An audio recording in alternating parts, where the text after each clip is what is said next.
हदीस है बड़ी इंटरेस्टिंग, वो बड़ी मुश्किल हदीस भी है। वैसे भी हदीस है कि अपनी नेकियां और दूसरों की बुराइयां भूल जाओ।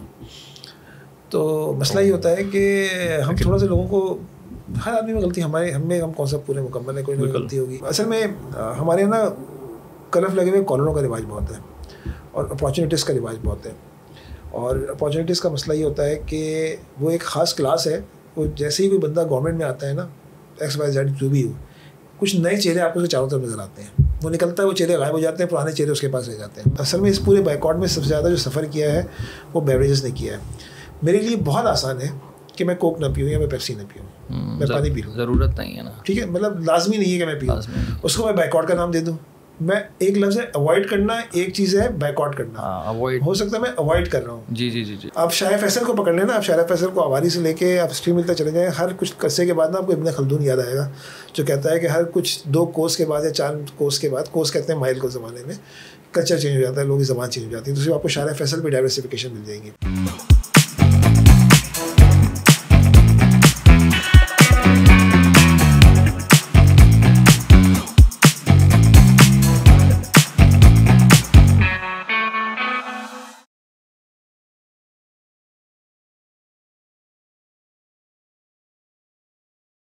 अस्सलाम वालेकुम काशिफ साहब, कैसे हैं आप? शुक्रिया।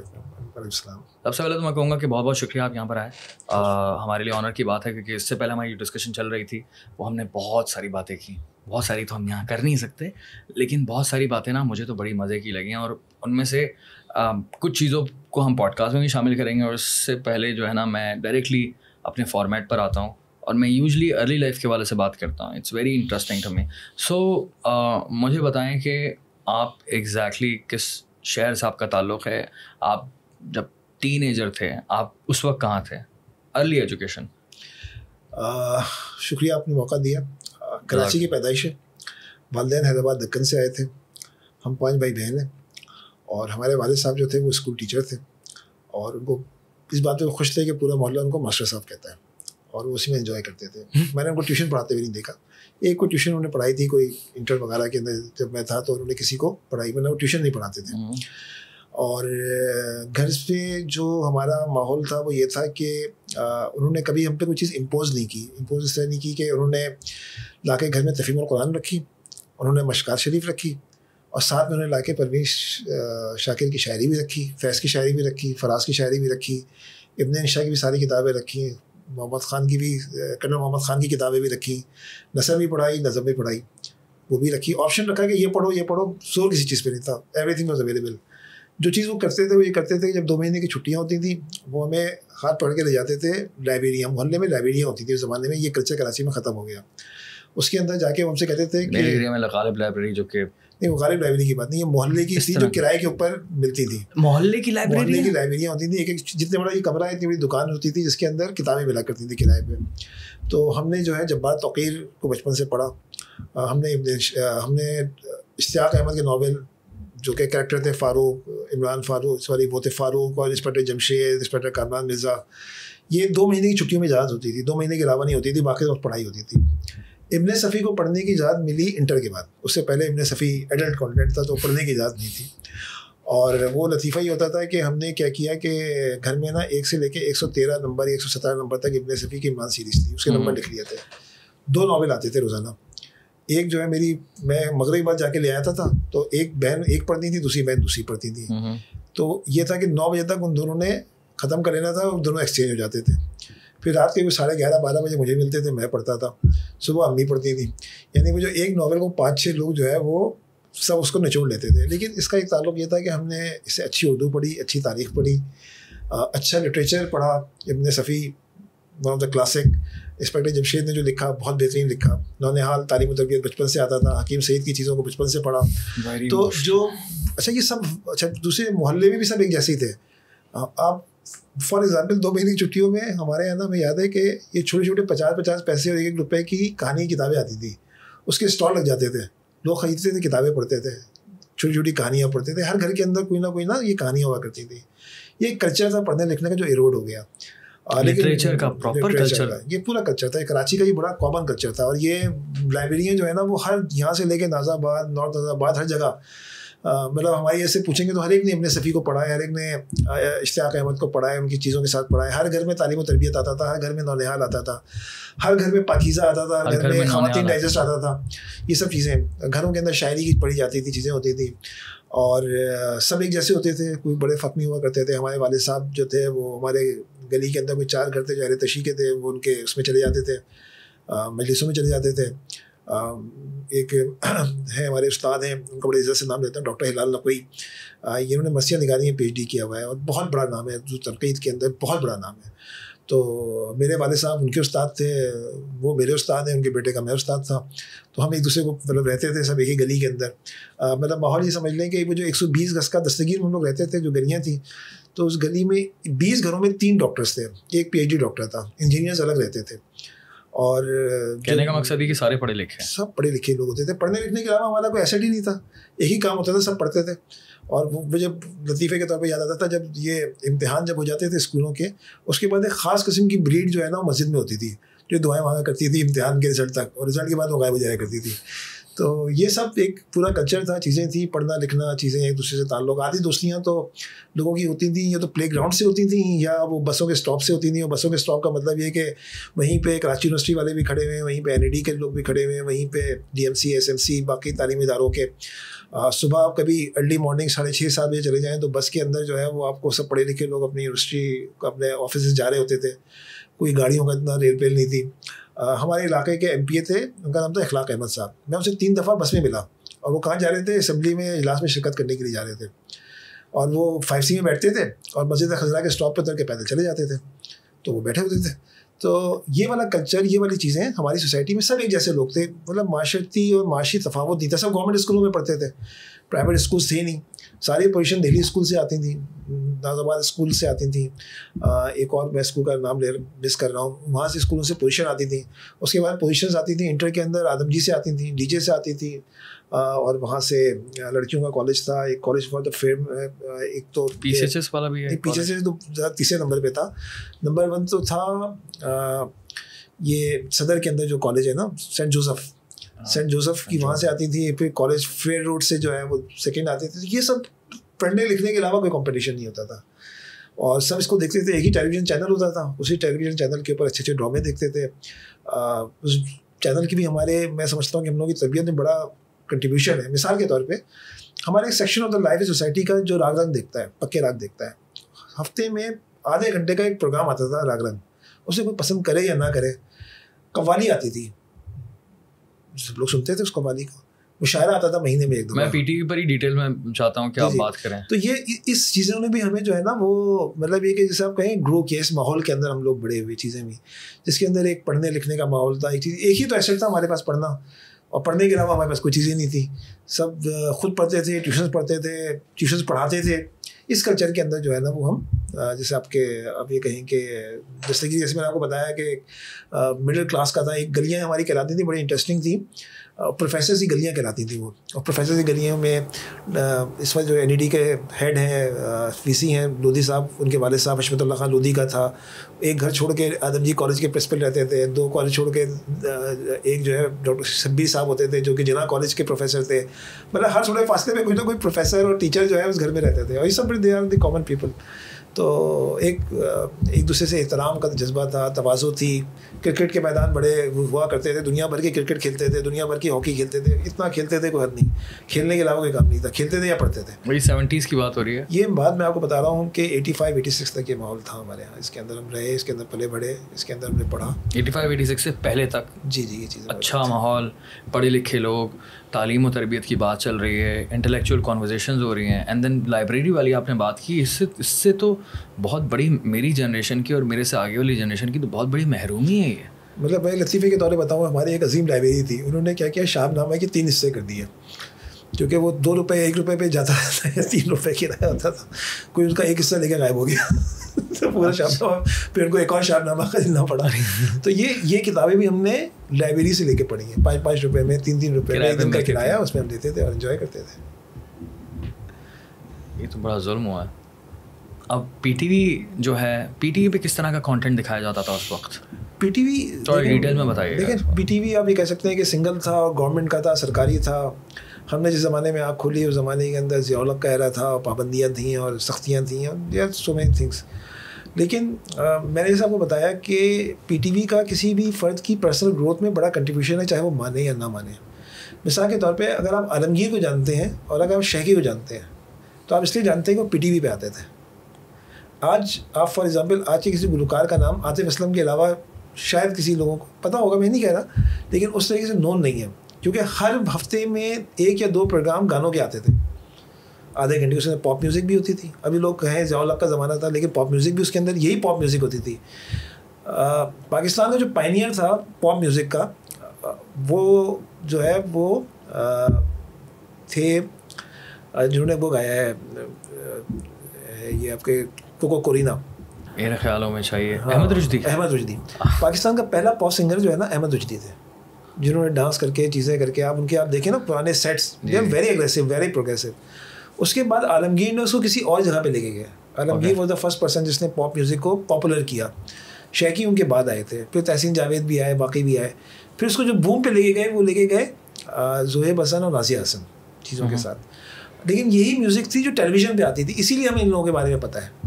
कैसेट्स आते थे, वालदा ने पैसे दिए, बड़ा उसके आप जाके जो है वो गोश्त लेके आ जाएं, पता चला आलमगीर का नया कैसेट आया हुआ है, आलमगीर का नया कैसेट लेके आ गए।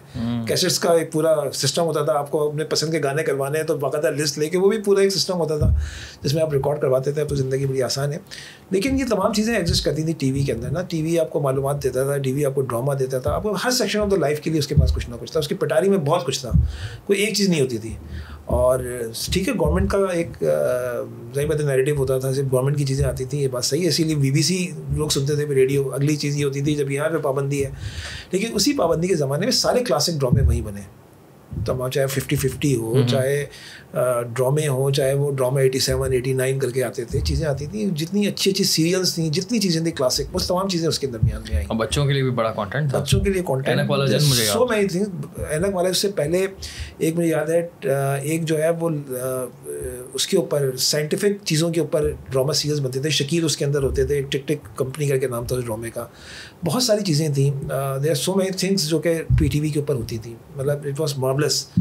हम पीटीवी को बहुत सारा दोष देते हैं, बहुत सारी चीज़ें देते हैं, लेकिन पीटीवी ने जो कल्टीवेट किया है आर्ट को, पीटीवी ने जो सकाफ़त को, पीटीवी ने गानों को, म्यूज़िक फॉर एग्जांपल, आज किसी को नहीं पता राग रंग क्या चीज़ होती है, आज के लोगों को नहीं पता। मतलब मैं कहूँ राग भैरवी और चीज़ें, वो आधे घंटे के प्रोग्राम में आप सुन के एंजॉय करते थे उसको। मतलब जो भी एक सेक्शन ऑफ द लाइफ था, कव्वाली आती थी। आज टीवी पे आज तो 5 बजे से लेके रात के 12 बजे तक सिर्फ सियासी चीज़ें होती हैं।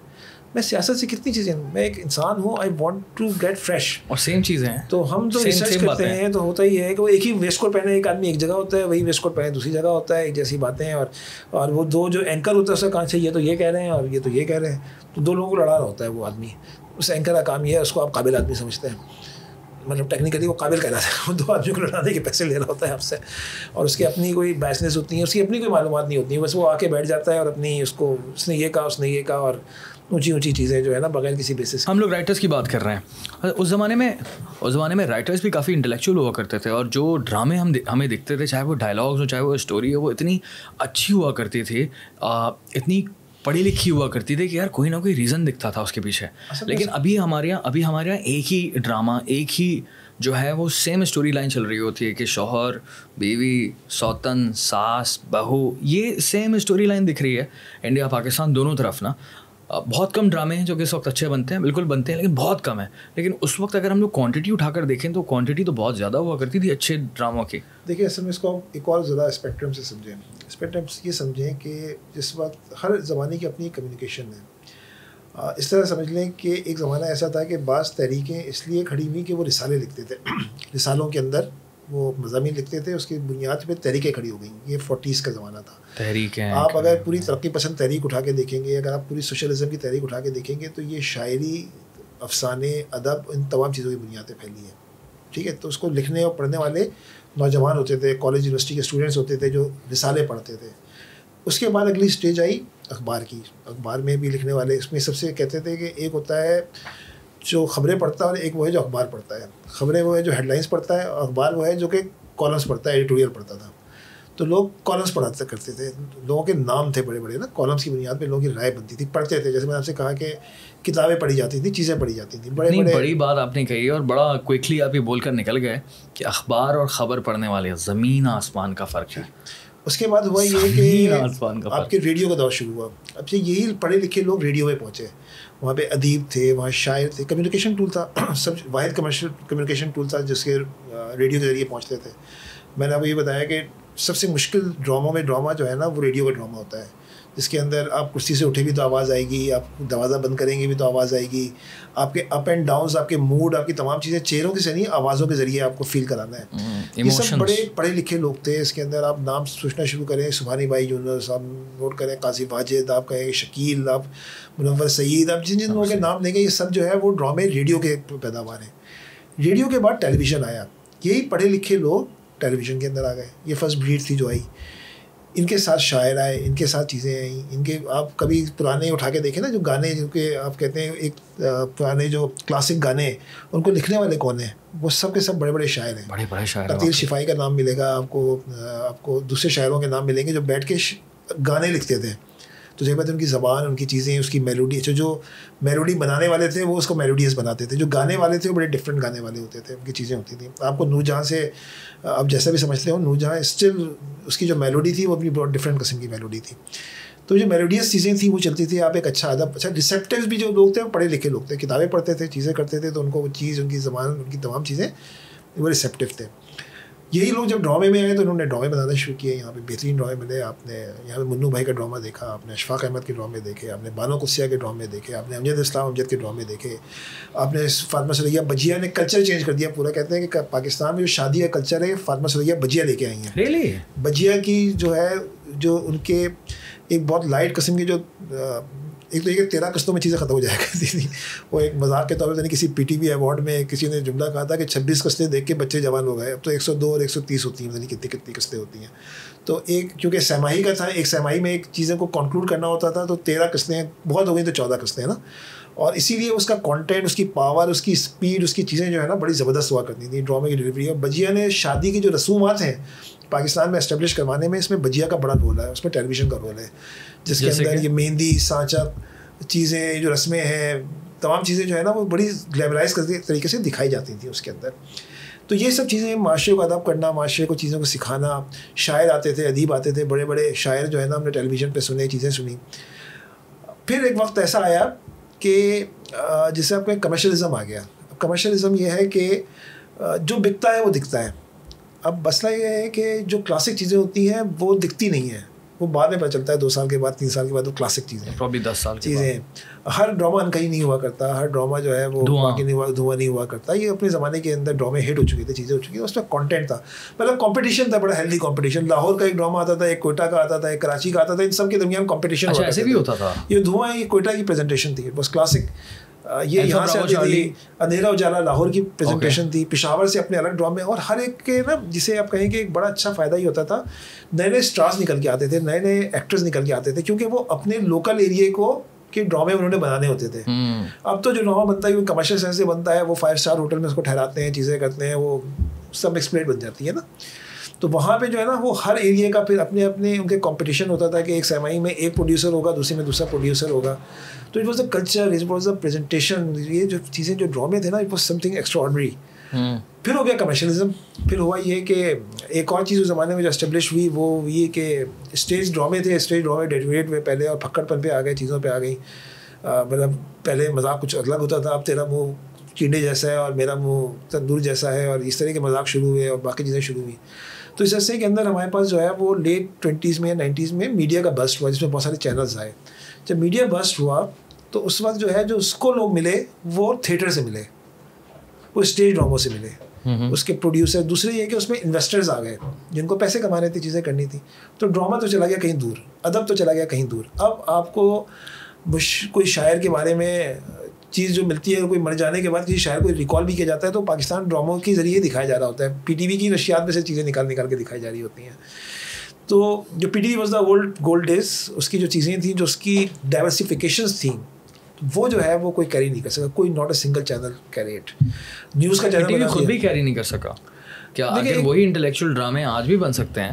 लेकिन ऐसा उन्होंने किया है, सब कमर्शियलिज्म के शिकार हो गए थे, वो भी कमर्शियल, फिर सियासत का शिकार हो गए। जो प्रोडक्शन वैल्यूज़ हुआ करती थी, देखिए सियासत होती थी पहले का इन्फ्लुएंस, गवर्नमेंट का इन्फ्लुएंस रहता था ख़बरों की हद तक, टॉक शोज़ की हद तक, जो कि बहुत कम हुआ करते थे। बाकी तो इट वाज ओपन। वो चीज़ जो है, मतलब ठीक है, रिस्ट्रिक्शंस का मतलब एक ये है कि सेंसर नहीं हुआ करता था, कुछ वैल्यूज़ बना ली गई थी। वैल्यूज़ एक वो वैल्यूज़ नहीं जो कि भुट्टो साहब के ज़माने में थी, एक वैल्यूज़ थी जो ज़ियाउल हक के ज़माने में थी। उन वैल्यूज़ को आप रिस्ट्रिक्शंस भी कह सकते हैं, पाबंदियाँ भी कह सकते हैं, लेकिन उन्हीं रिस्ट्रिक्शंस के अंदर या उन्हीं डिफाइंड लाइन्स के अंदर प्रोडक्शन डेवलप हुई, बड़े क्लासिक चीज़ें हुई। और वो क्लासिक चीज़ें जो है ना, उसने डिलीवर किया, लोगों को इंगेज किया। बाद में जब आप चलो तो उधर को हवा जिधर की, तो पीटीवी भी कहीं चला गया, लोग भी कहीं चले गए, लोगों के इंतकाल भी हो गए, हम में पढ़ने लिखने का रुझान ख़त्म हो गया। अब हम समझते हैं कि everything is social media, everything is the rating. तो इन्ना लिल्लाह, तो एक बड़ी रिवायतों से हम जो है महरूम हो गए। शायद हम उस नस्ल के आखिरी लोग हों जो कि इन चीज़ों को लेके कैरी करते हैं। वैसे तो बाज़ार में जब भी कुछ एक जगह एक मुशायरे के अंदर कोई नौजवान ही मिले जो कि बड़ी अच्छी शायरी कर रहे थे, खुशी हुई कि नौजवानों में शायरी चलती है। सर अभी शायरी की जहाँ तक बात चल रही है, मैंने सुबह भी शायरी के ऊपर पॉडकास्ट किया था, और आने वाले वक्त में भी ना, क्योंकि दिसंबर के महीने में मैंने नोटिस किया है कि मुशायरे जो है ना काफ़ी ज़्यादा बढ़ जाते हैं, स्पेशली पूरे पाकिस्तान के अंदर। और वो दिसंबर के ऊपर शायरी भी काफ़ी ज़्यादा आपने नोटिस की होगी कि दिसंबर का लफ्ज़ बड़ा इस्तेमाल होता है। शायरों की नज़र में दिसंबर की कोई बहुत ही ज़्यादा बड़ी अहमियत है। तो मैं जब रुझान देख रहा हूँ, तो अगर हम साउथ पंजाब को देखें, देन पंजाब के दूसरे कलामी की माज़रत, एक असल में ना दिसंबर जो है ना, एक मुश्किल से उर्दू लफ्ज़ है, उम्मीद और बीम का मंजर होता है। एक ही होता है अफसरदगी होती है, एक साल ख़त्म हो रहा है, बहुत सारी चीज़ें की, बहुत सारी चीज़ें नहीं की, अगला साल है तो उम्मीद का साल है। तो बहुत सारी चीज़ें ऐसी होती हैं, अगले साल में ये काम कर लूँगा, इस साल नहीं कर सका, अगले साल कर लूँगा। तो जो एक एंड और एक स्टार्ट जो होता है ना, तो ये एक अफसरदगी और खुशी और तमाम चीज़ों की और अज़म का लफ्ज़ इस्तेमाल करूँगा, हर बंदे की ज़िंदगी में होता है। ऐसा नहीं होता जब कि कोई आदमी कहे मैं तो कुछ नहीं करता, जैसे किसी की सालगिरह है, बोलेगा मुझे तो कोई फ़र्क नहीं पड़ता। फ़र्क होता है, हर आदमी को खुशी होती है, मेरी सालगिरह है, मैंने एक माइलस्टोन अचीव कर लिया है। तो इसी तरह जो है वो जब एक साल ख़त्म हो गया तो लोग पुरुम्मीद हो जाते हैं, लोग चीज़ें हो जाते हैं। और शायर तो काफ़ी क्रिएटिव होते हैं और बड़े संजीदा मिजाज होते हैं। तो दिसंबर को लेकर ये सही बोल रहे हैं आप कि वो आखिरी महीना है, उसी चीज़ की वजह से ना फिर वो शायरी तो रिजा की कैफियत होती है, ये है मसला। Good point, very good point. तो यस, रुझान मुझे तो मैं जिस तरह से नोटिस कर रहा हूँ, यूथ के अंदर बहुत ज़्यादा रुझान है सर। स्पेशली हम लोग पंजाब के बहुत सारे रीजन में हम देखेंगे, इतनी अच्छी उर्दू उनकी समझ है कि मुझे अफसोस होता है कि यार ये तो हाई लेवल उर्दू चल रही है। जो अलमिया है ना हमारा, मैं थोड़ा सा कराचीआइट बन जा रहा हूँ तासुब के साथ, हमारा अलमिया ये है कि हमने उर्दू को तबाह कर दी अपनी। आप किसी को भी बुला के आप 10 जुमले उर्दू के बोलेंगे ना, वो लिख नहीं सकता, बोलना तो एक तरफ। ऐसा हुआ भी कि 9 नवंबर को यौम इकबाल मनाया जाता है, तो सोशल मीडिया पे ना वो ज़मीन जाफ़री ने कहा था हम साल में एक बार मजलिस इकबाल करते हैं, फिर जो करते हैं वो साल भर कव्वाल करते हैं। तो सबसे बड़ा जो बुरा काम होता है वो होता है 9 नवंबर को, कि हर सड़क छाप अजीब व गरीब किस्म के शेर को इकबाल का नाम देके पोस्ट बना दी जाती है। और ये हमारे जो जिसे कहेंगे डिज़ाइनर्स जो होते हैं ना, सबसे ज़्यादा काम करते हैं। तो किसी जगह एक ने लिखा हुआ था कोई गलत से शेर इकबाल का, मैंने उससे कहा कि पढ़ लो, तहकीक कर लो, ये इकबाल का शेर नहीं है, किसी और का है। तो भाईजान ने जो मुझे उर्दू लिख के भेजी वो इतनी गुलाबी थी कि तहकीक जो है वो काफ वाली से थी, काफ से नहीं थी, छोटी काफ से कीमा वाली बात नहीं था वो, ये काफ जैसे कल वाला काल, तहकीक के लिए उन्होंने बुलंद इस्तेमाल किए थे। और वो उर्दू लिखी हुई थी कि अल-अमान वल हफीज़, और उनका मुद्दा ये था कौन इकबाल को पढ़े, आप ही मुझे बता दें, चलता है ऐसी चीज़ चलने दे। तो कुछ लोग कीमे का मतलब ये है कि कुछ लोग कीमा बोलते हैं ना, इसका कीमा क़े और ग़ाइन खा नहीं निकल रहा। तो इस बड़ा मसला है कि इस वक्त अच्छी शायरी, अच्छी नज़र, अच्छी नज़म पंजाब में बोली जा रही है। और मैं एक कदम आगे बढ़ूँ कि अच्छी किताबों की सेल भी लाहौर में है, कराची में कुछ भी नहीं है। बिल्कुल सही कह रहे हैं आप, बहुत कम शायर हैं। और तहज़ीब हाफ़ी का ताल्लुक पंजाब से, इतने बड़े बड़े शायर निकल रहे हैं पंजाब सब लाहौर से हैं शायर, और कराची से जो है ना वो शायरी जो है वो मफ़क़ूद होती जा रही है। लेकिन अगर हम लोग थोड़ा हिस्ट्री पर भी नज़र डालें तो हमें पंजाब से ही बहुत बड़े बड़े शायर दिखेंगे, चाहे फैज़ अहमद फैज़ हों, हबीब जालिब हों, अहमद फराज का भी ताल्लुक़ KPK से। दैन उसके बाद जो है राइटर भी सादत हसन मंटो, एंड देन बहुत सारे अशफाक़ अहमद साहब का भी ताल्लुक़ उधर ही था, बानो कुसिया भी। इतने सारे हमारे उर्दू के इंटेलेक्चुअल शायर, राइटर्स, अदीब, वो उनका ताल्लुक़ बहुत बड़ा वहाँ से रहा है। हिस्ट्री समझने कि लाहौर सक़ाफ़त का नज़र रहा है हमेशा ना। लाहौर की हिस्ट्री 1000 साल की है। ऐसा ही है। लाहौर कल्चरली जो है ना वो, फॉर एग्जाम्पल सिखों के ज़माने में भी लाहौर जो है ना मॉडर्न सिटी था। तो वो हर ज़माने के अंदर जो है ना, वो मैं एक दफ़ा हिस्ट्री में एक जगह पढ़ रहा था, तो कोई लफ्ज़ अच्छा नहीं समझ आ जाए, कोई गायिका थी, कोई खातून थी, तो नवाब उनके पास जाते थे, तो इतने नवाब उनकी गली में खड़े हो जाते थे कि हाथियों की पार्किंग में लोगों के पैदल चलने की जगह नहीं होती थी। अच्छा, मतलब जो भी जगह थी पार्किंग की हाथियों में खड़े होने की, वो एक साथ इतने हाथी खड़े हो जाते थे। तो ये इनकी 1000 साल की तारीख है। तो वहाँ पे शायरी है, वहाँ पे सिनेमा वहाँ पे था, सिनेमा प्रोडक्शन हाउस वहाँ पे थी, चीज़ें थी। तो वहाँ पे प्रोडक्शन एक हिस्ट्री है वहाँ पे। अब उससे इख्तलाफ करें, जो है पार्टी हाउस के नाम से एक चीज़ मौजूद थी, जहाँ पे एक बड़े बहस होते थे, मुबाहिस होते थे, चीज़ें थी, इंटेलेक्चुअल्स वहाँ बैठते थे, शोरा बैठते थे। अच्छा, एक और चीज़ ये थी कि जो कराची में जो शायर आए थे, ये बुनियादी तौर पर थोड़े से ज़्यादा राइटिस्ट टाइप के लोग थे, और जो लाहौर में जो लोग थे वो ज़्यादातर लेफ्टिस्ट से तरक्की पसंद तहरीक के लोग थे। तो वहाँ जो चीज़ें चली हैं, वहाँ जो चीज़ें हुई हैं, वहाँ की कशमकश अलग थी, वो कल्टीवेट होती गई। हमारे यहाँ unfortunately due to so many reasons, हम क्योंकि एक तनज़ुली के शिकार हुए, हमने हमारी तालीम, हमारा मुताल्ला, हमारी सब चीज़ें कम हुई, तो लोग आगे निकल गए। तो जब तालीम आपकी पीछे रह जाते हैं, तो तालीम क्या चीज़ होती है? तालीम आपके बहुत सारे बल्ब जलाती है ज़िंदगी के ना। मैं सौकाल लोगों को कहता हूँ कि अगर आप प्रोफेशनल लाइफ के अंदर आप 2-3 चीज़ों पे नहीं कर रहे हैं, तो प्रोफेशनली आप फेल हो जाते हैं। अगर आप शायरी नहीं पढ़ रहे और आपको फूलों से मोहब्बत नहीं है, आपको और रंगों से मोहब्बत नहीं है, तो आपको बहुत सारी प्रॉब्लम्स होंगी। ये सॉफ्ट स्किल्स सिखाती हैं, इंसानी एहसासात को सिखाते हैं। क्या खूबसूरत बात है। शुक्रिया। इंसानी एहसासात जो होते हैं ना, गम के, खुशी के, चीज़ों के, ये जो है ना वो आपको शायरी सिखाती है।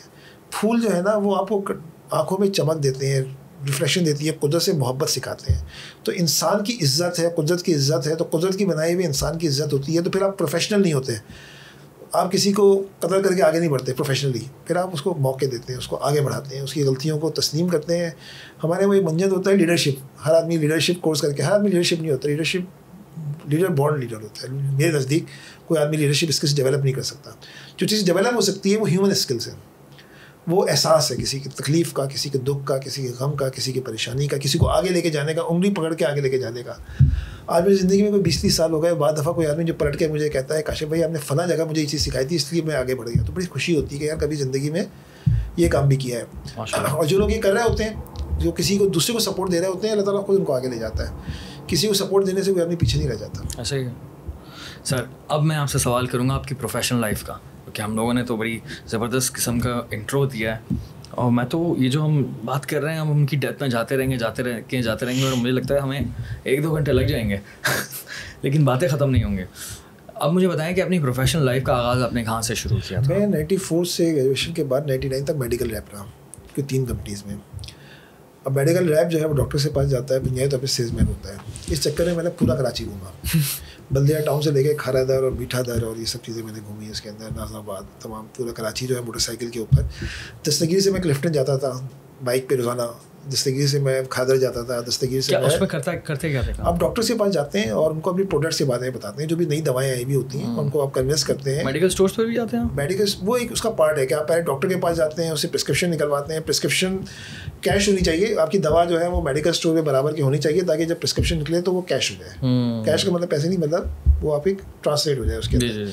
तो उसका काम ये होता है एक तरह की आप डॉक्टर को कन्विंस करके अपनी प्रोडक्ट, अपनी दवा की आप प्रिस्क्रिप्शन निकालते हैं। एक ही दवा मुख्तलिफ नामों से अवेलेबल होती है, तो आप इश्तिहार दे नहीं सकते, तो आप कन्विंस करते हैं ऑन द बेसिस ऑफ दलाइल। आप अपनी प्रोडक्ट की खूबियाँ बयान करते हैं, कुछ चीज़ें बयान करते हैं, उसकी बुनियाद पे आप करते हैं।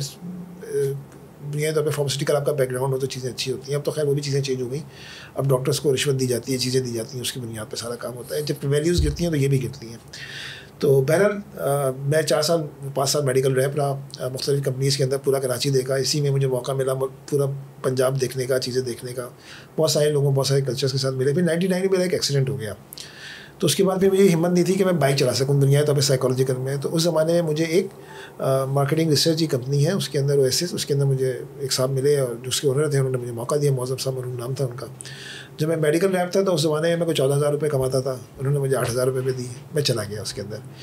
99 उसी ज़माने में मेरी शादी हुई, उसी ज़माने में मैंने एक FS गाड़ी ख़रीद ली, क्योंकि बाइक नहीं चला सकता था। तो गाड़ी भी थी, बेगम भी थी, 8,000 तनख्वाह भी थी। अब पलट के देखता हूँ तो कैसे गुजारा होता है वो अल्लाह ताला जानता था। हो गया, अल्लाह का शुक्र है, बहुत अच्छा। तो वहाँ से मेरा मार्केटिंग रिसर्च का एक्सपीरियंस शुरू हुआ। मुझे तो कंप्यूटर खोलना भी नहीं आता था, तो मैं जाके वहाँ पे अपने आप को इक्विप करने की कोशिश की। एक्सेल के ऊपर काम करना शुरू किया, पावर पॉइंट पे काम करना शुरू किया, चीज़ें करना शुरू की, पढ़ना शुरू किया कि रिसर्च में चीज़ें कैसे देखते हैं। एक्सपेरिमेंट्स कोई 3 साल में रहा, फिर एक कंपनी नीलसन में रहा, नीलसन के बाद फिर क्लाइंट साइड पे चला गया एक मैक्टर फार्मा, वो अपने कुछ प्रोडक्ट्स लॉन्च करना चाहते थे, FMCG की, लॉन्च नहीं कर सके, लेकिन 3 साल में वहाँ पे रहा।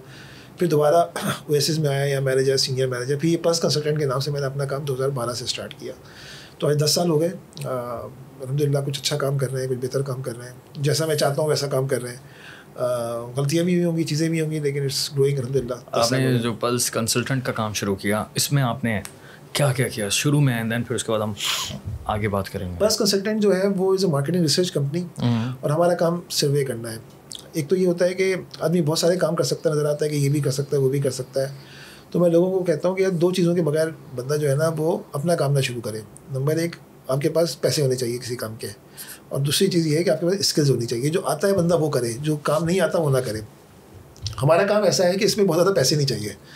इसके अंदर जो है वो बुनियादी तौर पे, क्योंकि सर्विसिंग इंडस्ट्री है, तो इसके अंदर जो है वो बेसिक, जिसे कहना सीड मनी, आपको कोई बहुत ज़्यादा शबशबा नहीं चाहिए, आप बेसिक से बहुत सारी चीज़ें शुरू कर सकते हैं। तो हमने कोई 2 या 3 लोगों से अपना एक ऑफिस हमने स्टार्ट किया, और उसके अंदर जो है अल्हम्दुलिल्लाह हमारे कुछ क्लाइंट्स ने हमें इत्मीनान किया, क्योंकि पिछले 10 सालों के अंदर लोगों के साथ इत्मीनान क्रिएट हुआ था। तो उनमें से कुछ लोगों ने इत्मीनान किया, फिर काम करना शुरू किया, आहिस्ता आहिस्ता बढ़ता चला गया। तो आज अल्हम्दुलिल्लाह we are one of the best companies, और हमने बहुत सारी कंपनीज़ को, उस वक्त तकरीबन कोई 100 से ज़्यादा कंपनीज़ को हमने सर्व किया हुआ है। मुस्तकिल हमारे प्रोजेक्ट्स हैं। अब ज़रा सी पल्स कंसल्टेंट को आप गूगल करेंगे तो आपको बहुत सारी चीज़ें हमारे नाम से, बहुत यूनिक चीज़ें मिल जाएंगी आपको हमारे पास। कौन कौन सी यूनिक चीज़ें, थोड़ा एक एक करके बताते हैं। देखिए, कहते हैं कि research to see what everybody has seen but think what nobody has thought. Unique चीज़ ये है कि हमने रिसर्च पे ड्रामा बनाया है। रिसर्च पे ड्रामे का मतलब ये है कि रिसर्च फाइंडिंग्स को प्रेजेंट करने का तरीका ये है कि आप पीपीटी पे चार्ट्स बनाएं, चीज़ें बनाएं। इट्स वेरी एंगेजिंग, आपने कई सर्वेज देखे होंगे। लेकिन एक और तरीका हमने ये किया कि हमने 2 दफ़ा ड्रामे बनाए। हमने 2 कैरेक्टर्स बिठाए और उन्होंने कोई 10 मिनट तक अपने बारे में बताया। वो जो बता रहा है उसके हर जुमला एक रिसर्च की फाइंडिंग है। अभी हमने एक इन्फ्लेशन इम्पैक्ट स्टडी की, तो हम पाकिस्तान में एक सोशल इकनॉमिक क्लासिफिकेशन है, कोई 4-5 हिस्सों में तकसीम करते हैं। तो हमने उसकी 4 ख़वातीन को एक बनाया है जो SEC A थी, यानी कि अपर क्लास की जो खातून थी, उनका नाम था मिसेस खुशहाल। और दूसरी जो ज़रा मिडिल क्लास की थी, अपर मिडिल क्लास की, उनका नाम था मुतवस्सित खानम। तीसरी जो थी वो सी, हाँ, बेगम मुतवस्सित खानम। जो C क्लास या लोअर मिडिल क्लास की खातून थी बाजी सफ़ेद पोश, और जो D क्लास थी बाजी बेहाल, लोअर क्लास। हाँ, लोअर क्लास जो है वो मिसेस बेहाल थी। तो इनके ये नाम रखे और उन्होंने कोई 10 मिनट में या 5 मिनट के अंदर अपने बारे में बताया। वो रिसर्च की फाइंडिंग थी कि कैसे ज़िंदगी गुजार रहे हैं, क्या कर रहे हैं, क्या नहीं कर रहे हैं। One of the unique way to present the things. हमारे जिन क्लाइंट्स को हमने दिया वो काफ़ी उससे खुश हुए कि different way to present. Engaging है, सारी बातें 10 से 12 मिनट की चीज़ है। उसके अलावा हमने बहुत सारी रिसर्चेस की जो हमने अपने इनिशिएटिव्स हैं। एक हमारे दोस्त ने हमसे इनिशिएटिव कराया PSL brand recall audit. PSL में कोई 100-150 ब्रांड्स होते हैं, तो उसकी कितनी रिकॉल आ रही है, लोग देख तो रहे हैं, याद कितना रह रहा है। तो 2018 में ब्लिट्स के अंदर हमारे बहुत अच्छे दोस्त हैं हमारे सईद, उन्होंने हमसे ये इनिशिएट कराया। फिर वो ब्लिट्स ने नहीं किया, फिर उसके बाद से हम हर साल जो है वो उसे कहते हैं ब्रांड मेनिया के नाम से हम कहते हैं, हमारा अपना इनिशिएटिव है। मुख्तलिफ क्लाइंट्स हमसे ऑन शेल्फ प्रोडक्ट है वो लेते हैं। इसी तरह हमारी एक और प्रोडक्ट है गामा एडवर्टाइजमेंट रिकॉल। हम 15 दिन के बाद करते हैं, और टेलीविजन के ऊपर, डिजिटल के ऊपर, आउट ऑफ होम के अंदर जहाँ जहाँ इश्तिहार आ रहे होते हैं उसको हम जो है वो लोगों की रिकॉल वैल्यूज़ देते हैं। टिकटॉक के ऊपर भी, उसके अंदर बहुत सारी चीज़ों के ऊपर। इसी तरह हमने एक यूथ सर्वे। PSL के ऊपर दोबारा से मैं आना चाहता हूँ कि PSL की थोड़ी सी और डिटेल बताएं कि आपने क्या काम किया PSL के ऊपर। देखिए, अंडरस्टैंडिंग थोड़ा सा समझना चाहता हूँ। कंज्यूमर बिहेवियर की बात चल रही है। कंज्यूमर बिहेवियर इस तरह समझ लें कि देखें, पाकिस्तान में अमूमन 2 इवेंट्स ऐसे हैं जिसमें पूरे महीने लोगों की एक इंगेजमेंट रहती है ख़ास तरीके की। एक रमज़ान है और एक PSL है। PSL पूरा 1 महीने का होता है, रमज़ान भी 1 महीने का होता है। अगर आपने रमज़ान में किसी प्रोग्राम को आपने स्पॉन्सर किया हुआ है तो शुरू से लेकर आखिर तक किया हुआ है, लेकिन मल्टीपल चैनल्स के ऊपर मल्टीपल व्यूअरशिप है। PSL उसके मुकाबले में एक इवेंट है जिसके अंदर मल्टीपल आई बॉल्स उसको फॉलो कर रही हैं। अब उसके अंदर इश्तिहारात की बहुत सारे वेन्यूज़ हैं। एक इश्तिहार जो टेलीविज़न पे आता है और 3 चैनल्स दिखाते हैं, तो एक चैनल पे एक आता है, दूसरे चैनल पे आता है, तीसरे चैनल पे अलग आता है। तो एक जो है वो इन ग्राउंड एक्टिविटीज़ हैं, जो बाउंड्री वॉल है, एक जिसे कहते हैं ग्राउंड मैट्स से होते हैं, यानी कि पिच के पीछे, पिच के राइट, पिच के इधर और पिच के इधर जो ब्रांडिंग होती है उसे ग्राउंड मैट्स कहते हैं। फिर कहीं बिलबोर्ड्स लगे हुए होते हैं, उस ग्राउंड के अंदर चीज़ें होती हैं। फिर सिवाय अंडरवेयर के हो सकता है वो भी स्पॉन्सर्ड हो, बाकी सब जगह स्पॉन्सर होती हैं। हेलमेट पे इधर भी स्पॉन्सर होता है, साइड के ऊपर भी होता है, शुक्र बॉल पे नहीं होता। और आपके जो है वो टी-शर्ट्स के राइट लेफ्ट अलग अलग होते हैं, फ्रंट पे होता है, बैक पे होता है, एवरीथिंग। फुटबॉल में तो खैर उनकी उसके ऊपर भी होता है, शॉट के ऊपर भी एडवर्टाइजमेंट होता है। यहाँ पे शुक्र है वो नहीं होता, लेकिन थाइस के ऊपर इश्तिहार होता है। तकरीबन 13-14 फिर इस तरह कुछ होते हैं जो इश्तिहार फोर्सली आते हैं। फोर्सली का मतलब ये है कि आपके पास अचानक से इश्तिहार में एक एल शेप आपकी स्क्रीन आ जाएगी जिसके अंदर कुछ इश्तिहार आ रहा होगा, कोई चीज़ आ रही होगी, ठीक है। मतलब जो भी है वो आता है, फिर अचानक ग्राउंड के दरमियान में 3D ऐड आ जाता है अचानक से बीच में से पिच के ऊपर से। अच्छा, फिर इसी तरह ये है जो मतलब आपने तय किए में उसके मुताबिक आते हैं। कुछ इवेंट बेस हैं, चौका छक्का लगेगा तो कोई चीज़ आएगी, कोई आउट होगा तो कोई चीज़ आएगी। तो इन सब के इश्तिहार पे लोग 100 के करीब 100 के करीब ब्रांड्स जो है ना इंटरटेन कर रहे होते हैं। तो बात यह है कि इतनी बड़ी कंपटीशन के अंदर जब मैं आई एम स्पेंडिंग $1 मिलियन और ये अरबों रुपए की कहानी है, तो मेरी रिकॉल कितनी आ रही है? मेरा 100 के मुकाबले मैं सड़क पे हूँ, बहुत सारे लोग दौड़ रहे हैं, तो मेरी रिकॉल कितनी आ रही है? अच्छा, इसमें हमारे कंपटीशन ये होता है कि डिजिटल पे आता है कि आपके इतने इंप्रेशंस आ गए और टीवी रेटिंग आती है, इतने मिलियंस लोगों ने देखा, यकीनन देखा, लेकिन ये कि जो रिकॉल कितनी है, मुझे कितने इश्तिहार याद रह गए, मेरे टॉप ऑफ माइंड में कितने हैं, मेरे स्पॉन्टेनियस अवेयरनेस में कितने हैं। तो जो रिस्पॉन्ड यही तो है कि आप देखें, एडवर्टाइजमेंट के 2 ऑब्जेक्टिव होते हैं, एक अवेयरनेस क्रिएट करना, दूसरा ट्रायल जनरेट करना प्रोडक्ट का। तो अगर अवेयरनेस और ट्रायल जनरेट हो रहा है तो यू आर वर्किंग। तो आपके इतने बड़े कंपटीशन में आपको कितनी रिकॉल मिल रही है? अगर 10-15% भी आ रही है तो इट्स ह्यूज। उसके अंदर अगर 2% भी आ रही है वो भी अच्छी होती है कि टॉप 15 में तो आप आ रहे हैं, 100 ब्रांड से टॉप 15 के अंदर आप, तो इस तरीके की चीज़ें जो है ना हम रिकॉल ले रहे होते हैं। तो जो मीडिया प्लानिंग होती है, जो आप लोगों का फैसला होता है, वो हमारी रिसर्च की बुनियाद पे होता है। बाद लोगों ने हमसे रिसर्च लेके फैसला किया कि हमें नहीं जाना हमें PSL में, और हमारे पास इतने मसल्स नहीं है, और बाद लोगों ने उसकी बुनियाद पे फिर अपनी प्लानिंग की और अपने आप को एग्जीक्यूट किया। PSL से फ़ायदा हो रहा है ब्रांड्स को? होता है फ़ायदा, लोग बिल्कुल होता है। उसके अंदर एक व्यूअरशिप आती है। अच्छा, ये ग्रोइंग, अच्छा हम इसको महीने में 3 दफ़ा में तोड़ देते हैं। और व्यूअरशिप कितनी आती है हमें अंदाज़ा है इस बात का? पहले बताता हूँ कि हम PSL को 3 हिस्सों में तोड़ते हैं, फर्स्ट 10 डेज, मिड 10 डेज और लास्ट 10 डेज। तो इस तरह ये कि ट्रैकिंग हम कर रहे होते हैं कि शुरू में इन्वॉल्वमेंट कितनी थी, फिर दूसरे में इन्वॉल्वमेंट कितनी थी, फिर तीसरे में इन्वॉल्वमेंट, क्योंकि इन्वॉल्वमेंट आहिस्ता आहिस्ता बढ़ती है चीज़ें, बढ़ती है। उसके अंदर जो प्लेऑफ्स में या फिर सेमीफाइनल फाइनल में जैसे जैसे होते हैं, आई बॉल्स बढ़ती रह जाती हैं, इन्वॉल्वमेंट बढ़ती चली जाती है। तो उस इन्वॉल्वमेंट के अंदर जो है वो आपके जो ब्रांड्स होते हैं उनकी ज़रिए बात है, ROI कहते हैं रिटर्न ऑन इन्वेस्टमेंट। तो अगर किसी का ब्रांड लिफ्ट होना शुरू हो गया है, अवेयरनेस शुरू हो गई है, ट्रायल जनरेट होना शुरू हो गया है, तो इट वर्क्स। और ज़्यादा आसान है कि बाद कंपनीज तो ऐसी हैं जो सिर्फ PSL में एडवर्टाइज करती हैं, बाकी पूरे साल नहीं करती हैं। बेहतरीन, सिर्फ एक ही सीज़न है हमारा और इसी में हम लोग शोर बचाएंगे। PSL की एक अपनी बहुत सारी, एक जहाँ पे स्पोर्ट्स की वैल्यू है, वहाँ पे फाइनेंशियल उसके अपने। It tells a lot about the power of cricket basically in the country. देखिए, पाकिस्तान को जोड़ने वाली चीज़ों में से अगर कुछ चीज़ें हैं तो उनमें से एक क्रिकेट है, जिसमें जो अब आप देखें ना, बड़ी इंटरेस्टिंग चीज़ देखें, रिवायती तौर पे आज से 20 साल पहले चले जाएँ तो कराची और लाहौर से और पंजाब से लोग होते थे। अब आपको देखें KP के कोने खुदरों से खिलाड़ी आ रहे हैं, ऐसे ही बहुत कोने से आता है, इंटीरियर सिंध से खिलाड़ी आ रहा है, बलूचिस्तान से निकल रहे हैं, बलूचिस्तान से आ रहे हैं। तो ये अगर PSL अपनी रूह के साथ हो, मिसाल के तौर पर पेशावर ज़ल्मी जो है वो पेशावर के लोगों को अपॉर्चुनिटी दे ज़्यादा, अगर जो है वो कोयटा के लोग भी खेलें तो इस will be the more interesting, more involvement for the local cricket. Unfortunately ऐसा नहीं हो रहा है, मेरा ज़ाती ख्याल है, इससे कोई भी इख्तलाफ कर सकता है, वो कोई कमर्शियल रीजंस होंगे, हर चीज़ में कमर्शलाइजेशन है, लेकिन it helps a lot to the local person जो इसमें। और अब जो है वो लोग आ रहे थे, पहले 100-150 खिलाड़ी आपके नेशनल लोकल लेवल पे कितने टैलेंट आगे आता है। शाहीन आफरीदी मिसाल है और बहुत सारे एग्जाम्पल हैं, इसी के ज़रिए आगे आएगा। तो अपॉर्चुनिटी काफ़ी बड़ी अच्छी एक हमारी, और I think credit goes to the Najam Sethi ने शुरू किया था। बिल्कुल, मतलब आप इख्तलाफ करें, चीज़ें करें कि इज़ द। एक तो हमारे यहाँ सबसे बड़ा प्रॉब्लम ये है कि एक इंसान की किसी चीज़ से इख्तलाफ है तो फिर कंटिन्यूसली ना उसको साइड में कर देते हैं कि ये इसकी हर चीज़ बुरी है। ऐसा नहीं हो सकता। कुछ लोग होते हैं जिनके काम उन्होंने अच्छे भी किए होते हैं, तो वो चीज़ समझना बहुत ज़रूरी है। हम स्टार्ट में यही बात कर रहे थे, अच्छी चीज़ों को याद रखना चाहिए। नबी वसल्लम की एक हदीस है बड़ी इंटरेस्टिंग, वो बड़ी मुश्किल हदीस भी है। नबी वसल्लम की हदीस है कि अपनी नेकियां और दूसरों की बुराइयां भूल जाओ। तो मसला ये होता है कि हम थोड़ा सा लोगों को, हर आदमी में गलती, हम कौन सा पूरे मुकम्मल है, कोई ना गलती होगी।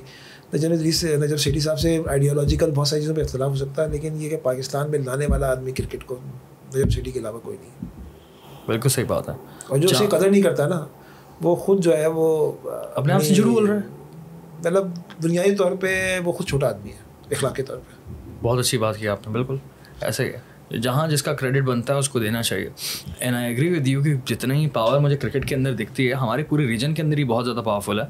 बट ये है कि पाकिस्तान में अगर हम सिर्फ पाकिस्तान की बात करें तो अब जो है वो एक रुझान बढ़ता हुआ दिख रहा है। स्पेशली PSL के अंदर हमारी यूथ का इंटरेस्ट बहुत ज़्यादा है। अभी PSL ड्राफ्ट आज हुआ है और सबका इंटरेस्ट है कि यार कौन किस में गया, क्या गया। आई लव दिस, मुझे बड़ा अच्छा लगता है क्योंकि एक तो पॉजिटिव चीज़ है ना, क्रिकेट ही हाँ पॉजिटिव चीज़। आप इधर की चीज़ों के बजाय देखें, इस वक्त एक बड़ी ज़बरदस्त किस्म की पोलराइजेशन है पॉलिटिकल, उसके अंदर अगर लोग क्रिकेट की बुनियाद पे यकजा हो जाए तो इससे अच्छी बात है। माशरे के लिए कैसे अच्छी चीज़ है ये पूछना चाह रहा था। देखिए ना, असल में बात ये है कि कुछ चीज़ें ऐसी होती हैं जो बॉन्डिंग फोर्सेज होती हैं, जो सोसाइटी को जोड़ती हैं।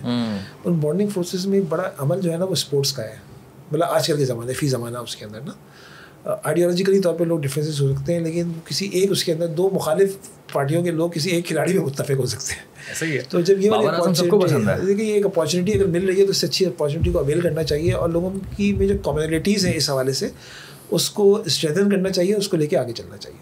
बेहतरीन। अब दूसरी रिसर्च की बात करते हैं।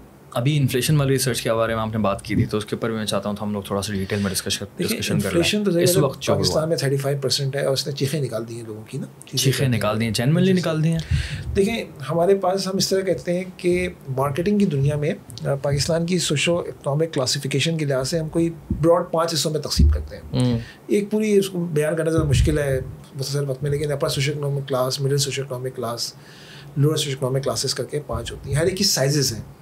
For example upper socio economic class जैसे हम SSC A कहते हैं, ये 10% है, इसमें A1 और A2 है, लेकिन दोनों को हम कंबाइन करते हैं 10%। A1 जो है वो होता है समझने के 2% बुर्जुआ तबका, जैसे हमारे एक कॉन्सेप्ट कहता है ना, जिसमें एक ये है कि जो A1 है, चाहे वो उसका एक कॉन्सेप्ट थियोरेटिकल ये है कि चाहे वो पाकिस्तान की हो, चाहे वो घाना की हो, चाहे वो बांग्लादेश की हो, इंडिया की हो, अमेरिका की हो, इन सब का लाइफस्टाइल एक है। ऐसा ही है, बिल्कुल ऐसा ही है। इसका ताल्लुक एक क्लास से, पसंद भी उनकी एक ही है, मतलब एक अमीर जिसको गिनना भी उनके लिए मुश्किल है। फिर एक होते हैं ऐसे अमीर जो कि रीचेबल होते हैं, मतलब पाकिस्तान में रहते हैं, चीज़ें रहते हैं, ये A2 क्लास कहलाती है। इसकी अपनी पूरी एक डेफिनेशंस हैं जिसकी बुनियाद पे साइंटिफिक डेफिनेशंस हैं। B जो है वो अपर मिडिल क्लास होती है, C जिसे हम कहते हैं वो मिडिल क्लास, D मतलब लोअर मिडिल क्लास, E गरीब क्लास और E2 लोअर क्लास। हर एक की अपनी अपनी साइजेस हैं। जो अपर क्लास है उसको तो ऐसा नहीं है किसी सोशो इकनॉमिक क्लास को इम्पैक्ट नहीं आया हो, लेकिन प्लस माइनस अपर सोशो इकनॉमिक क्लास इंटैक्ट है अपने खर्चों में, अपनी चीज़ों के अंदर, ठीक है। अपर मिडिल क्लास का मसला ये है कि उनके पास बचत नहीं होती।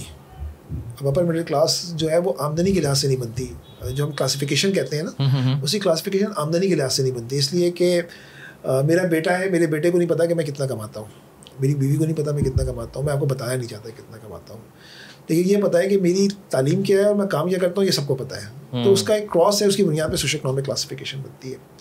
उसके अंदर अगर मज़ीद चीज़ें भी ऐड कर दें तो बुनियादी तौर पे जो अपर मिडिल क्लास है, जो कि जिसके पास कोई 1000 सीसी की गाड़ी भी हो सकती है, जो कि उसके साथ करता है, उसकी बचत नहीं होगी, उसकी बचत नहीं होगी।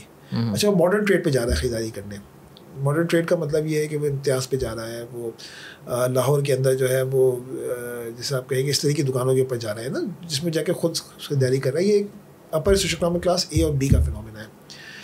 C और D पे जैसे ही आप आते हैं मिडिल क्लास और लोअर मिडिल क्लास पे आते हैं, ये बहुत ज़्यादा मॉडर्न ट्रेड पे नहीं जाती, ये मोहल्ले की दुकान पे जाते हैं, परचून की दुकान पे, और ये they are the most affected person.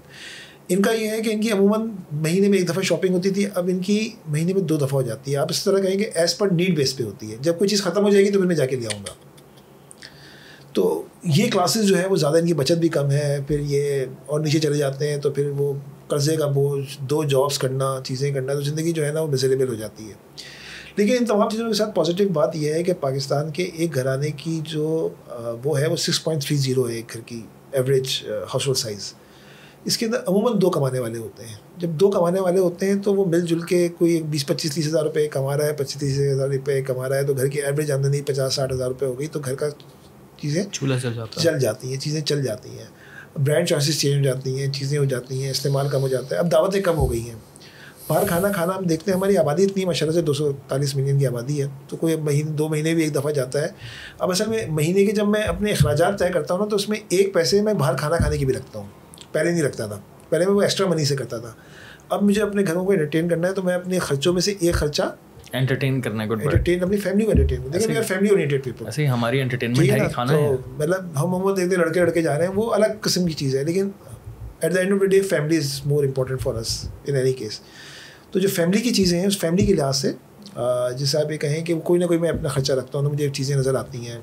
अब हसन स्क्वायर चले जाएँ तो वहाँ पे आपको मछली मिल रही होती है, आप देखें लोग भरे हुए, लेकिन कौन सी सोशो इकनॉमिक क्लास होती है उसको देखने की ज़रूरत है। आप कहीं और चले जाएंगे तो अलग, मतलब बहुत अपर क्लास में चले जाएंगे तो वो भी भरे हुए मिलेंगे, लेकिन ऐसा नहीं हुआ कि वहाँ पे इम्पैक्ट नहीं आया। फ्रीक्वेंसी पहले के मुकाबले में हर जगह कम भी। हाँ, क्योंकि आप रिसर्चर हैं, आप ज़्यादा नॉलेज रखते हैं। आप देखें सोशल मीडिया पर भी लोग फजूल बात करते हैं, कोलाची पे रश लगा हुआ है, कहाँ है महंगाई।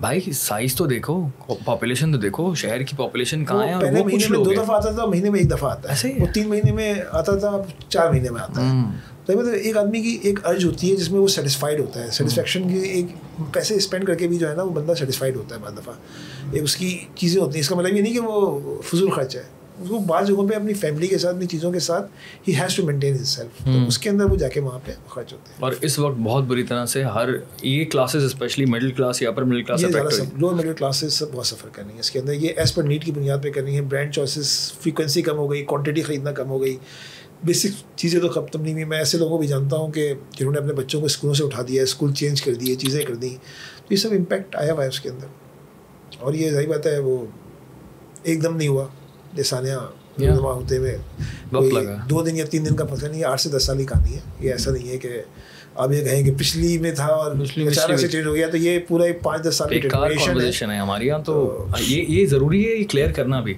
जी कि अभी की कहानी नहीं है, ये पुराने से चलता आ रहा है, सब ही जो है वो कमाको हर आदमी ने अपने सर डाला है, चीज़ें डाली हैं। तो असल में हमारे यहाँ ना कलफ लगे हुए कॉलोनों का रिवाज बहुत है और अपॉर्चुनिटीज़ का रिवाज बहुत है। और अपॉर्चुनिटीज़ का मसला ये होता है कि वो एक ख़ास क्लास है, वो जैसे ही कोई बंदा गवर्नमेंट में आता है ना, XYZ जो भी हो, कुछ नए चेहरे आपको उसके चारों तरफ नज़र आते हैं, वो निकलता है, वो चेहरे गायब हो जाते हैं, पुराने चेहरे उसके पास रह जाते हैं। तो ये जो नए अपॉर्चुनिटीज़ होते हैं ना, ये जिसे हम पेंडुलम भी कहते हैं, जिन्हें आप ट्रेडर्स भी कहते हैं, जिन्हें आप जो है वो हॉर्सेस भी कहते हैं, आप जिन्हें जो भी कहें, जो कभी इधर कभी इधर चले जाते हैं। तो उन अपॉर्चुनिटीज़ की वजह से जो है ना वो चीज़ें बड़ी ख़राब रही हैं। अच्छा, इसके अलावा आपने मुझे बताया था कि इस वक्त जो माशरे में रुझान चल रहा है बॉयकॉट का, इसके ऊपर अभी आपकी रिसर्च है। देखिए, अभी हमने इसको बॉयकॉट को लीड करने की कोशिश की। सही बात है, एक बड़ा इंसिडेंट हमारे यहाँ हुआ है, इसका ताल्लुक सिर्फ मज़हब से नहीं, इसका ताल्लुक ह्यूमैनिटी से। तो ज़ाहिर बात है, बिल्कुल ह्यूमैनिटी से। तो ज़ाहिर बात है, अगर कहीं कल मैं पढ़ा था कि 90% घर तबाह हो चुके हैं, चीज़ें हो चुकी हैं, तो एक रिएक्शन आया। उसका रिएक्शन हमारे जो दोस्त हैं वो सबका क्रेडिट गोज़ टू मैकडोनल्ड, जिसके अंदर उन्होंने अपने ब्रांड्स को ब्लू कलर कर दिया और उन्होंने मील्स पहुँचाए, चीज़ें पहुँचाई। तो एक रिएक्शन वैसे ही था और एक गम गुस्सा निकालने के लिए कोई रास्ता चाहिए था। बहुत गलत काम किया था इसराइल तो मैकडोनल्ड। जैसे ही वो हुआ तो एक गम गुस्सा उसके ऊपर निकला। अच्छा, ये चीज़ पहली दफ़ा नहीं हुई, ये 2003-4 में भी हुआ था, जिस वक्त इराक वॉर हो रही थी। तो उसके अंदर हम रिसर्च कर रहे थे, तो ट्रैकिंग रिसर्च थी, तो हमने ये देखा कि साबुन और बाकी चीज़ों के अंदर लोगों ने एक पाकिस्तानी लोकल ब्रांड अपने पास ऐड कर लिया। जो ब्रांड थी उसे निकाला नहीं, एक ब्रांड ऐड कर लिया था। जब वो 2-3 महीने बाद चीज़ें नॉर्मल हुई तो ब्रांड एग्जिट कर गया, यानी कि डुअल यूजरशिप ऑफ द ब्रांड बढ़ गई थी। सिंगल ब्रांड की जगह 2 ब्रांड इस्तेमाल हो रहे थे, घर में ऐड हो गया। अच्छा, इस दफ़ा जो उस ज़माने में सोशल मीडिया नहीं था, ये जो कुछ भी होता था पम्फलेट के जरिए होता था, ये ज़्यादा phenomena lower socio economic class का था, अपर सोशो इकोनॉमिक क्लास का फिनोमेना नहीं था। इस दफ़ा ये phenomena lower socio economic class का नहीं है, अपर सोशो इकोनॉमिक क्लास का है। ओके। जो सफ़र कर रहे हैं इस वक्त ब्रांड्स, वो मॉडर्न ट्रेड पे सफ़र कर रहे हैं, वो जनरल ट्रेड पे नहीं कर रहे हैं। बिल्कुल और मॉडर्न ट्रेड पे SCCA भी जाती है, CDE नहीं जाती है, ध्यान रखें। लोअर क्लासेस नहीं जाती, वहाँ पे एक एफिलेंट क्लास ही जाती है, गाड़ी में जाएगी, चीज़ों पे जाएगी। तो ये जो क्लासेस हैं, यहाँ पे ये मल्टीनेशनल ब्रांड्स जो है ना वो सफ़र कर रही हैं। लेकिन जैसे मतलब इसका ताल्लुक सिर्फ सोशल मीडिया से नहीं है, रियल में हो रहा है, रियल में फ़र्क पड़ रहा है। और इसमें जो अपॉर्चुनिटी है लोकल ब्रांड्स के लिए अपॉर्चुनिटी ये है कि इसमें मैं एक जगह कहीं किसी को बताया था कि एक लफ्ज़ होता है अपॉर्चुनिटी कॉस्ट। ये हम कहते हैं अपॉर्चुनिटी कॉस्ट हाई है, यहाँ पे अपॉर्चुनिटी कॉस्ट लो है। आप अच्छी डिस्ट्रीब्यूशन करें, आप अपनी प्रोडक्ट को बेहतर करें, आप अवेलेबिलिटी कराएं, तो आपकी जो है वो ट्रायल बढ़ेगा। और ऐसी ब्रांड्स को मैं जानता हूँ, they are as equal. Trial बढ़ेगा से मुराद, मैं एक दफ़ा जाके किसी एक ब्रांड को चेक करूँगा, मैं अपनी ब्रांड के बजाय दूसरा ब्रांड इस्तेमाल करूँगा, और अगर उसने डिलीवर कर दिया same as the multinational brand, तो ही विल स्विच। जो कि अभी हम आप देखें, आप वो फेसबुक पे पेज है ना कंज्यूमर वॉइस करके, तो उसके अंदर आप देखें लोग कह रहे हैं कि मैंने इस ब्रांड को इससे चेंज किया, is as equal to as multinational brand. तो जब ऐसा हो रहा होगा तो ये एक थ्रेट होगा मल्टीनेशनल ब्रांड्स के लिए। लेकिन इशू क्या है, मैं सेंसोडाइन इस्तेमाल करता हूँ, तो मैं क्यों मेडिकैम इस्तेमाल करूँगा? मैं मेडिकैम को उससे इन्फीरियर लेता हूँ जब तक कि मैं उसके बगैर नहीं मिलेगा। मैं अगर साबुन की दुकान पे जाऊँगा और मुझे सिर्फ जगह लक्स और लाइफ बॉय और बाकी से नज़र आ रहे हैं और वहाँ पे मुझे कैपरी नहीं मिल रहा, तो मैं क्या करूँगा? मैं अपनी ब्रांड लेके आऊँगा। मुझे शैम्पू में जब अच्छी क्वालिटी की चीज़ नहीं मिलेगी तो मैं नहीं लाऊंगा। लेकिन इस बात को भी समझना चाहिए कि बहुत सारी कैटेगरीज हैं जिसमें ऑलरेडी लोकल ब्रांड्स बहुत आगे हैं, हमारे मल्टीनेशनल्स बहुत पीछे हैं। अच्छा, जैसे mayonnaise, young mayonnaise, chicken spread, young chicken spread, far ahead from any other brand. Knorr का बड़ा अच्छा है, इसी तरह जो है अच्छा होगा, कनौर इज द बेस्ट होगा, लेकिन पाकिस्तान लेकिन अगर यंग्स की बात करते हैं तो यंग्स जो है वो जो चॉकलेट स्प्रेड है न्यूटेला से हम कंपेयर कर ही नहीं सकते। मेयोनीज और चिकन स्प्रेड की बात की है। अच्छा, बाकी दे आर क्लोज। अगर 18 और 20 का फ़र्क है, एक 20 पे आ रहा है, एक 18 पे आ रहा है, तो मैं अडॉप्ट कर लूँगा, और कॉस्ट का फ़र्क भी आ रहा है मुझे बिल्कुल से, ठीक है। फिर आप चले जाएँ मसालों के अंदर, नेशनल और शान, आप आ जाएँ उसके अंदर केचप के अंदर नेशनल और शंग्रीला बहुत आगे हैं।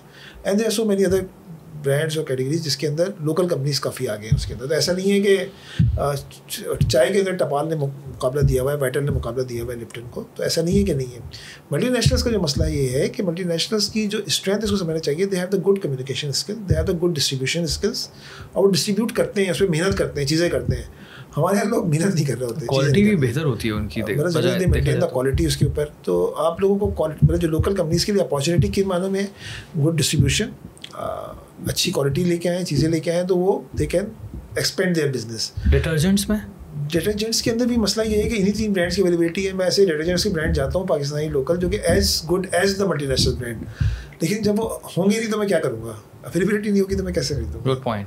तो बेवरेजेस देखिए, हमारे मेरे सबसे असल में इस पूरे बाइकआउट में सबसे ज़्यादा जो सफ़र किया है वो बेवरेजेस ने किया है।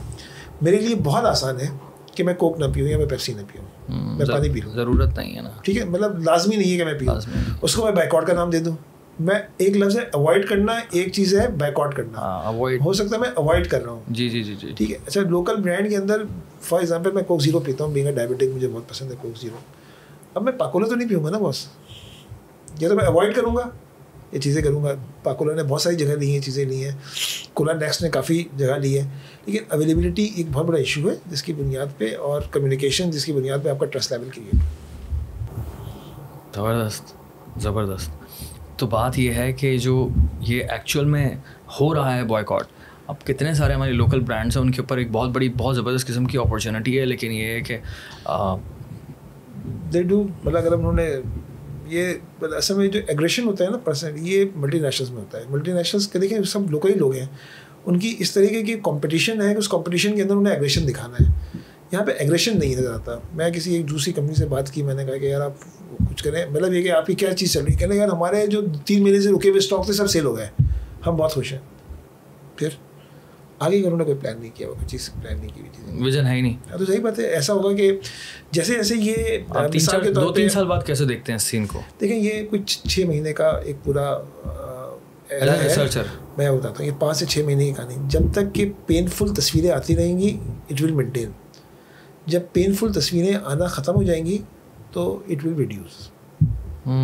It all depends on the painful तस्वीरें। लोगों के इमोशंस जो हैं उससे ज़्यादा अटैच्ड है। अच्छा, इसके अंदर ख़वातीन ज़्यादा बाइकआउट पे हैं मर्दों के। अच्छा, ये भी रिसर्च है, ज़्यादा है। तो अपर एसएससी है, अपर एसएससी फिनोमेना है, दूसरा ख़वातीन का ज़्यादा है। तो कहते हैं बच्चों के साथ एफिलिएशन है, औरतें रोती हैं, तो कहते हैं उनकी एफिलिएशन, मर्द फिर भी सख्त दिल होते हैं थोड़े से, औरतें ज़्यादा होती हैं तो उनकी एफिलिएशन। तो मैं नहीं कह रहा, लेकिन मर्दों के मुकाबले में औरतें ज़्यादा रखे कुल कल्ब होती हैं, तो वो ज़्यादा अपने बच्चों के साथ चीज़ें एसोसिएट करती हैं। हम डेटा और रिसर्च की बात कर रहे हैं, हम हवाई बात तो नहीं कर रहे। तो वो मर्द ही हैं जो इसराइली आर्मी के अंदर है, मेजॉरिटी तो सारी औरतें तो नहीं। तो बात ये है कि मर्द वाकई सख्त दिल होते हैं, इसमें कोई शक नहीं है, या मजबूत दिल होते हैं, जो भी लफ्ज़ इस्तेमाल किया जाए इसके लिए। Okay, that's very interesting. और मैं तो ये देख रहा हूँ कि पाकिस्तान में बहुत सारे शोबों के अंदर पाकिस्तान के लोकल ब्रांड्स के पास ये चांस है। अब देखते हैं आगे क्या होता है। There is huge opportunity. मैंने कहा अपॉर्चुनिटी कॉस्ट कम है, अगर उन्हें मिस किया दे मिस द ट्रेन। और इस बात को समझना चाहिए कि हम देखें, यही मल्टीनेशनल कंपनीज हैं ना जिनको मैंने आपको नाम दिया, शंग्रीला का, नेशनल का, शान का, टपाल का, वाइटल टी का, ये इन्हीं सेम कॉन्टेस्टिंग स्पेस तो एक ही है, ऐसे ही है। They are also performing good, why not the other is performing good? It needs the aggression, it needs the professionalism, it needs the vision, it needs the commitment. ऐसा ही है। आपने बताया था अभी कुछ टाइम पहले भी 2002-2003 में एक तरह से बॉयकॉट की बात हुई थी, तो उससे जो एक अपॉर्चुनिटी मिली थी तो उसमें तो हमें नहीं दिखा कि बहुत सारे लोकल ब्रांड्स आ गए हैं और सारे के सारे ब्रांड्स चले गए इंटरनेशनल। तो मैंने आपसे कहा ना कि ये डिस्ट्रीब्यूशन अवेलेबिलिटी, मैं एग्जांपल देता हूँ आपको। ईद आती है ना तो गाय सोप का इश्तेहार आता है ना, बहुत सारा गाय सोप, मतलब आदमी चिढ़ जाता है गाय सोप। आप सोचे ना उसने लात मारी और तोप चली और हो गया ना, यही गाय का सोप का इश्तेहार था ना।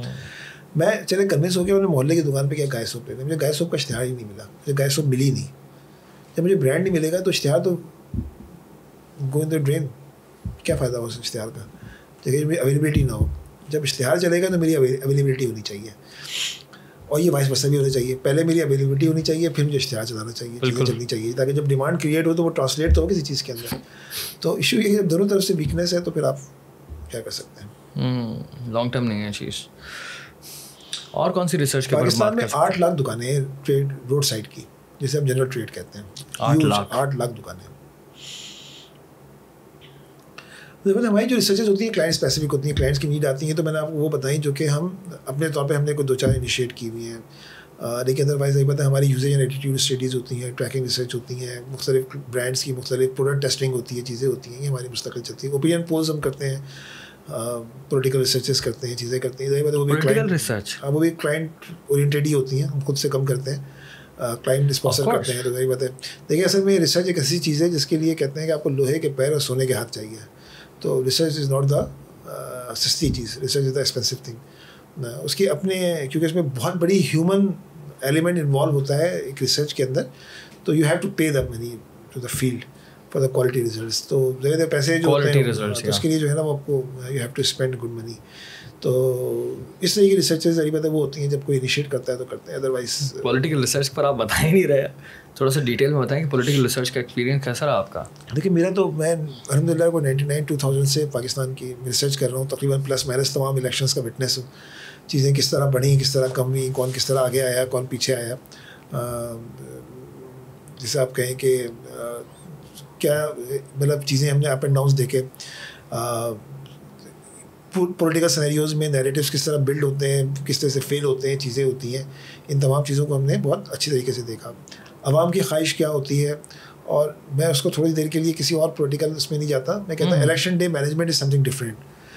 एक पार्टी बहुत मकबूल हो सकती है, लेकिन उसने अगर इलेक्शन डे के अंदर अपनी मैनेजमेंट नहीं की हुई हो तो फेल हो सकती है। फॉर एग्जांपल उसके पोलिंग एजेंट्स ना हो, उसने अपने वोटर को न लेके आ रही हो, चीज़ें ना कर रही हो, उसको अपनी पॉकेट्स का नहीं पता हो कि कौन सी पॉपुलेशन के अंदर मेरे वोट ज़्यादा हैं और दूसरे के ज़्यादा हैं, तो अपने का पॉकेट से अपने वोट ना निकलवा सकी, तो बावजूद इसके कि वो पॉपुलर हो लेकिन वो फेल हो सकती है उसके अंदर, और चीज़ें हो सकती हैं। इसके कई एग्जांपल्स मौजूद हैं। और अगर आपने अच्छी तरीके से प्लानिंग की हुई है, आप कंपैरेटिवली आप कमज़ोर हैं लेकिन आपके पास पॉकेट स्ट्रॉन्ग है और वहाँ से आपने ज़्यादा वोटिंग टर्न आउट करा दिया, तो results can be turn into your favour. तो there so many things happen in the Pakistan. Ground work उसके अंदर तो सब चीज़ें उसके अंदर जो है ना, वो पॉलिटिक्स या इलेक्शन सिर्फ एक चीज़ का नाम नहीं है, सिर्फ नैरेटिव का नाम नहीं है चीज़ों का। Election day management, election campaign management, चीज़ों को पहुँचाना, ये सब चीज़ें जो है वो अपनी जगह। आप किस तरह से बिल्ड करते हैं अपना, देखिए कहते हैं marketing is not the battle of products, the battle of perceptions. तो politics is also the battle of perception. किसी के बारे में आपका एक परसेप्शन क्रिएट हो जाता है कि यार ये निजात दहिंदा है, और करने की कोशिश की जा रही होती है किसी की यही निजात दहिंदा है, किसी को आप करंट के तौर पे आप ले जाते हैं, तो आप माशरे को तकसीम कर देते हैं, पोलराइज कर देते हैं इसके अंदर। जब वो पोलराइजेशन कम होती है, माशरा सुकून में आ जाता है माशरे के अंदर। जब नफरत बढ़ जाती है तो कोई एक पार्टी जीत जाती है, एक पार्टी हार जाती है, चीज़ हो जाती है। इससे जो है वो पार्टीज़ का फिर काम ही होता है कि इस पोलराइजेशन को मेनटेन करें, चाहे वो फिरके की बेसिस पर हो, चाहे वो ज़बान की बेसिस पर। मैं नैरेटिव की बात कर रहा हूँ भैया। तब फ़िरका और ज़बान, एक बात पॉलिटिकल पार्टीज होती हैं जो एथनिसिटी की बुनियाद पे होती हैं, तो एथनिसिटी की बुनियाद पे अपनी बातें करती रहेंगी। बाज़ नेशनल नैरेटिव पे होती हैं तो एक दूसरे की मुखालफत के ऊपर ही वो खड़ी रहेंगी, चीज़ें रहेंगी। लेकिन बहरहाल जो है वो, जैसे आप कहें कि नेशनल नैरेटिव ही हमारे पाकिस्तान के लिए सबसे ज़्यादा बेहतर चीज़ है, जिसकी बुनियाद पे जितने लोकल मसाइल होते हैं, ऐसी बात नहीं है, जो बड़ी पार्टीज़ होंगी उनको समझना चाहिए लोकल मसाइल को, और उसके बाद बुनियादी बात भी करना चाहिए। लेकिन बहरहाल पाकिस्तान है तो सब है, और पाकिस्तान नहीं है तो कुछ भी नहीं है। बेहतरीन बात है, ऐसा ही है, बिल्कुल ऐसा ही है। मैं थोड़ा सा और ना आपकी इस स्टडी के हवाले से बात करना चाह रहा हूँ, क्योंकि हम लोगों ने मुख्तलिफ कैटेगरीज़ पर बात की है। हमने जो है इन्फ्लेशन पर बात की, हम लोगों ने बॉयकॉट पर बात की, हमने PSL पर बात की। Really want to understand more about this के, और किस कैटेगरी को आपने टच किया है। देखिए मैं जैसे कहना, हमारे क्लाइंट जो है ना वो एक ही वक्त में लोहे के स्टील बनाने वालों से लेकर डायपर बनाने वालों तक होते हैं। तो हमारी जो एक ही वक्त में हम जो है ना वो मल्टी कैटेगरीज़ के ऊपर काम कर रहे होते हैं। तो हम उस वक्त अपने क्लाइंट से कहते हैं कि आप हमें अपनी प्रोडक्ट इन्फॉर्मेशन दें, हमें प्रोडक्ट एक्सपर्ट ना बनाएं। हम प्रोडक्ट एक्सपर्ट बन गए तो हम बायस हो जाएंगे। तो we should know the product. हम डायनेमिक्स, हम एक ही वक्त में हम टिश्यू पे भी काम कर रहे होते हैं, हम एक ही वक्त में लोहे पे भी काम कर रहे होते हैं, एक ही वक्त में एडवर्टाइजमेंट भी काम कर रहे होते हैं, हम स्टेशनरी पे भी काम कर रहे होते हैं। तो रिसर्च एक ही वक्त में इंसान मुख्तलिफ चीज़ें इस्तेमाल कर रहे होते हैं तो मल्टी डायमेंशनल मल्टी मौज़ूआत होती है, तो कोई एक मौजू नहीं होता, कोई एक टेक्निक नहीं होती, एक चीज़ें नहीं होती। ब्रॉडली मैं बता देता हूँ, 2 तरह की रिसर्चेज होती हैं। एक क्वांटिटेटिव रिसर्च होती है जिसमें बंदों को गिना जाता है और ये बताती है व्हाट व्हेन वेयर, कितने लोग ये कर रहे हैं, कितने लोग नहीं कर रहे हैं। एक होती है क्वालिटेटिव, ये बताती है वाई एंड हाउ, लोग कर रहे हैं तो क्यों कर रहे हैं और किस लिए कर रहे हैं। तो वो जो वाई आंसर है वो डिस्कशन के जरिए होते हैं, फोकस ग्रुप्स होते हैं, उसके अंदर इन-डेप्थ इंटरव्यूज़ होते हैं और 1-to-1 कॉन्टैक्ट होता है, तो वो चीज़ें एक्सप्लोर होती हैं। हर चीज़ के आगे एक वाई होता है। क्वांटिटेटिव में आपको सिर्फ नंबर्स बताने होते हैं, तो हर एक प्रोडक्ट की अपने अपने वक्त पे एक नीड होती है, कहीं क्वांटिटेटिव कहीं क्वालिटेटिव, उसके साथ चल रहे होते हैं। प्रोडक्ट टेस्टिंग होती है, टेस्ट चेक हो रहे होते हैं कि भाई ये कंपटीशन के मुकाबले में मुझे कौन सा टेस्ट है जिसको मैं लाना चाहिए। कितनी प्रोडक्ट कैटेगरीज में आपने अब तक रिसर्च की होगी? कैटेगरीज की बात कर रहा हूँ, जैसे डिटर्जेंट हो गया, बेवरेज हो गया, अनगिनत, याद ही नहीं। कॉफ़ी की बात कर सकता हूँ मैं? कॉफ़ी के बारे में मैंने काम नहीं किया।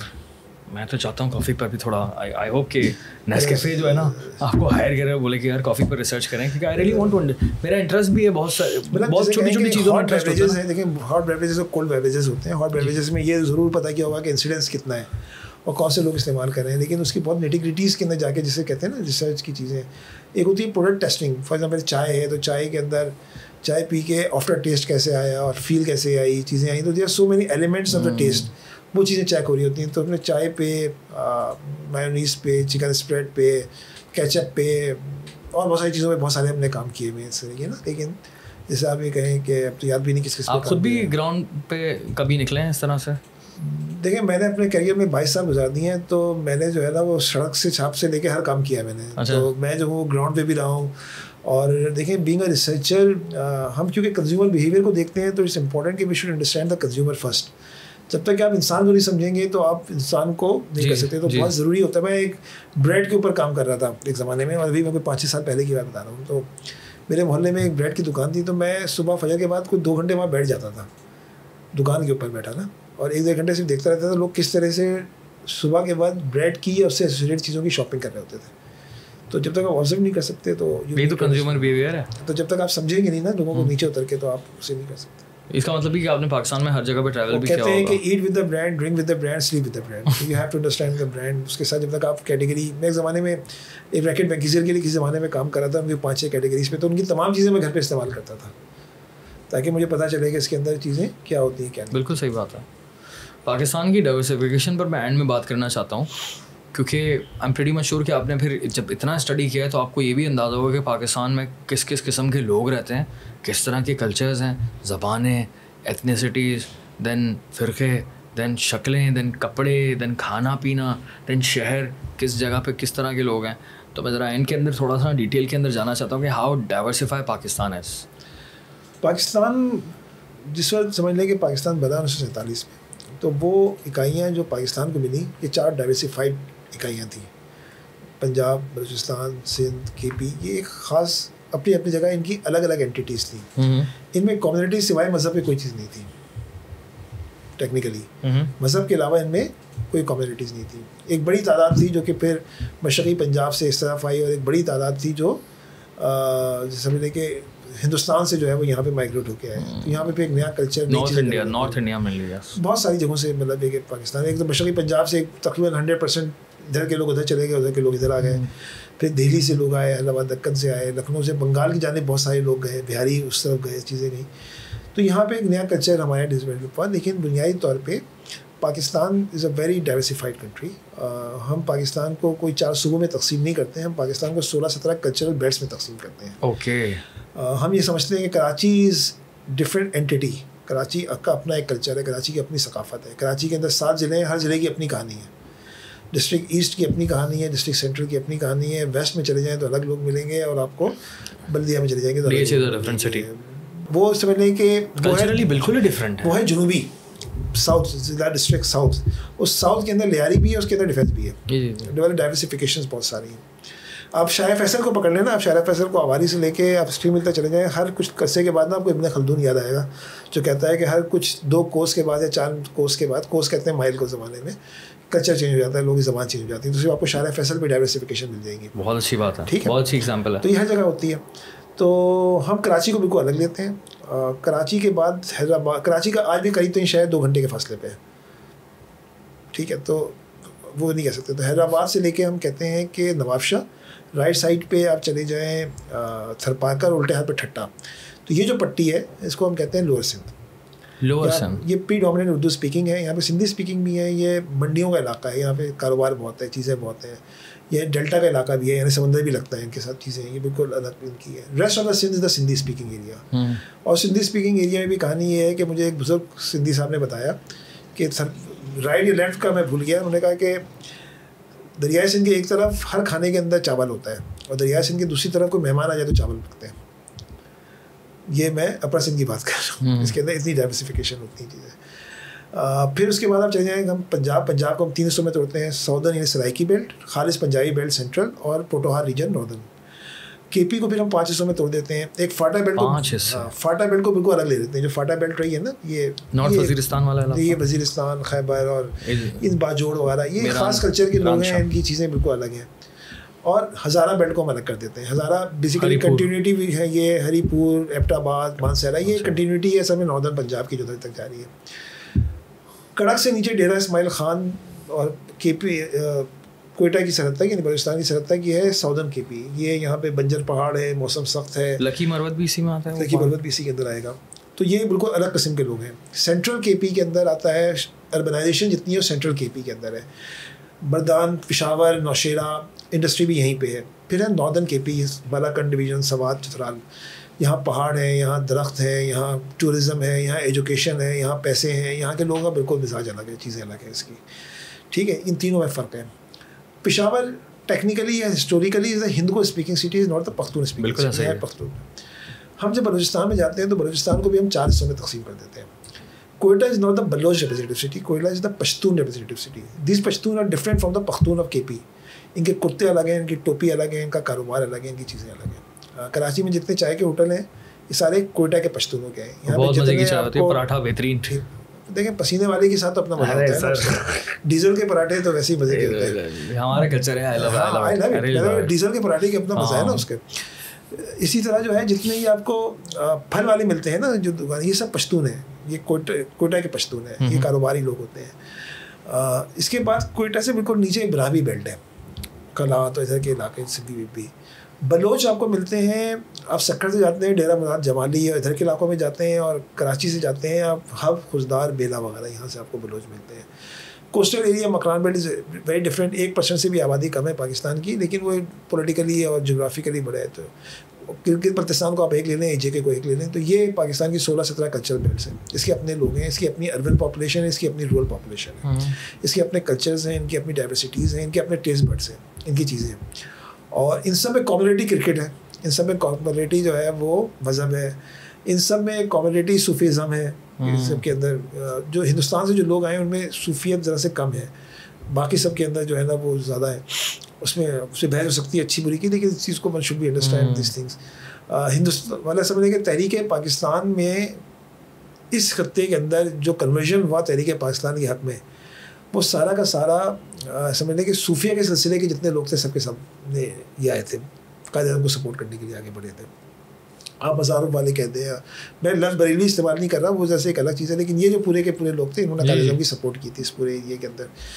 तो ये हमारे यहाँ की डाइवर्सिफिकेशन है, ये चीज़ें, इसके अंदर अपनी पॉपुलेशन है, अर्बन रूरल, अपने मौसम है, अपनी सख्तियाँ हैं। मौसमों के लिहाज से लोगों के मिजाज होते हैं, उस मिजाजों के साथ होते हैं, उसके लिहाज से मिजाज होता है। देखें मिसाल के तौर पे आप गए गिलगित बल्तिस्तान, चीज़ें गए, बड़े हम्बल लोग हैं, वो उनका पूरी सोशो इकोनॉमिक 4 महीनों के ऊपर डिपेंड करती है, 4 से 5 महीने में गर्मी में जिसमें टूरिज़म होता है, बाकी तो रास्ते बंद हो जाते हैं, चीज़ें बंद हो जाती हैं, तो फिर आप कहाँ जाएंगे उसके अंदर। कश्मीर और कश्मीर के हमने कुछ हिस्से किए हैं। कश्मीर के देखिए ब्रॉडली असल में देखें, आप करने को जाएँ तो बहुत ज़्यादा हो जाते हैं, आप ब्रॉडली चीज़ों को देखते हैं तो आप AJ को एक एलिमेंट के तौर पे देखते हैं, गिलगित बल्तिस्तान को आप एक एलिमेंट के तौर पे देखते हैं इसके अंदर। तो ये इस तरह की चीज़ें। दैट्स सो इंटरेस्टिंग यार। पाकिस्तान कितना बड़ा है और पाकिस्तान में कितनी ज़बानें हैं, कितने लोग हैं और कितने कल्चर्स हैं, कितने मज़ाहिब हैं। शहर मुल्क है दुनिया का, 241 मिलियन की आबादी है। 10वें नंबर पर देख रहा था अभी, स्मार्टफोन्स में आ गया पाकिस्तान, 10वें नंबर पर सबसे ज़्यादा स्मार्टफोन्स हैं। और अगर हम लोग परसेंटेज देखें तो परसेंटेज में मैं देख रहा था सिर्फ 31% पाकिस्तानी हैं जिनके पास जो है स्मार्टफोन्स हैं। नहीं, ज़्यादा है, 31, मैंने तो 31% पढ़ा था वो उसके अंदर हमारे स्टडी में। लेकिन इंडिया के मुकाबले में इंडिया का 46% है और इंडिया भी टॉप पर नहीं है, टॉप पर तो है चाइना। देखिए इंडिया को एक चीज़ समझने की ज़रूरत है, India is the very very huge consumer market. Okay, देखिए इंडिया की एक इम्पोर्टेंस जिसे हमने सेल्स नहीं कर सकते, ऐसे रीजन में जिसके बराबर में एक तरफ 1-2 अरब का एक चाइना मौजूद है, दूसरी तरफ 1-1.5 अरब का इंडिया मौजूद है, उसके अंदर हम छोटे से बन जाते हैं, बहुत छोटे बने। वैसे तो हम बड़े हैं लेकिन वैसे तो 7वें नंबर पे हैं, लेकिन अब इन 2 बड़े ह्यूज के अंदर ना 2 आलम चंदाओं के दरमियान में हमारी कोई हैसियत नहीं है 7 फीट की ना। 2 आलम चंदा एक आलम चंदा से बड़ा है, तो उसके अंदर ये वाली कैफियत है हमारी। तो वहाँ की कंज्यूमर बेस जो है ना वो बहुत बड़ी है। वहाँ पे एक पूरा देखें बिजनेस प्रोपोजिशन आप उठा के देखेंगे तो किसी भी मल्टीनेशनल कंपनी की किसी भी चीज़ों की वो इंडिया के लिए ज़्यादा एक्सेप्टेबल है बनस्बत पाकिस्तान। फिर आप ये समझें कि वो एक कॉन्सेप्ट है ना अर्ली अडॉप्टर्स और लेट अडॉप्टर्स और ये सब चीज़ों के लिहाज से, तो उस पूरी थ्योरी के तहत भी जो है ना वो इंडियंस हिस्टोरिकली अर्ली अडॉप्टर्स हैं। मतलब जब अंग्रेज़ आया तो उन्होंने पहले अंग्रेज़ी सीख ली थी, उन्होंने ज़्यादा जल्दी तालीमी इदारों में चले गए थे वेस्टर्न के। हम तो अलीगढ़ बनाते, हमने बहुत अर्से के बाद अलीगढ़ बनाया था, उससे पहले उन्होंने अडॉप्टेबिलिटी कर ली थी, उनकी चीज़ों उनके साथ वो ज़्यादा जल्दी मिक्सअप हो गए थे, हम जले हुए थे। तो हमारा एक अपना कल्चरल वैल्यू रिलीजन जो भी है वो है, तो वहाँ की जो मार्केट बेस है, जो कंज्यूमर बेस है, वो इस कदर ह्यूज है कि कोई भी आदमी जो है ना वो दुनिया का कोई भी, अब देखें एक ज़माने में आइडियोलॉजिकल बुनियाद दुनिया तकसीम थी, अब आइडियोलॉजिकल की बुनियाद पे नहीं है, अब कैपिटलिज्म की बुनियाद पे। जब कैपिटलिज्म की बुनियाद पे है तो जहाँ मार्केट होगी वहाँ पे लोग होंगे। ऐसे ही है। मैं आपको एग्जांपल देता हूँ, थोड़ी सी बेहुदा सी एग्जांपल है, इसको आपसे समझें। देखें पाकिस्तान में आधी ख़वातीन है, बहुत बड़ी मार्केट है, चीज़ें स्किन केयर प्रोडक्ट्स की बहुत ज़्यादा ख़वातीन इस्तेमाल करती हैं, लेकिन उसके मुकाबले में हेयर रिमूविंग क्रीम्स की मार्केट पाकिस्तान में कंपैरेटिवली बहुत कम है।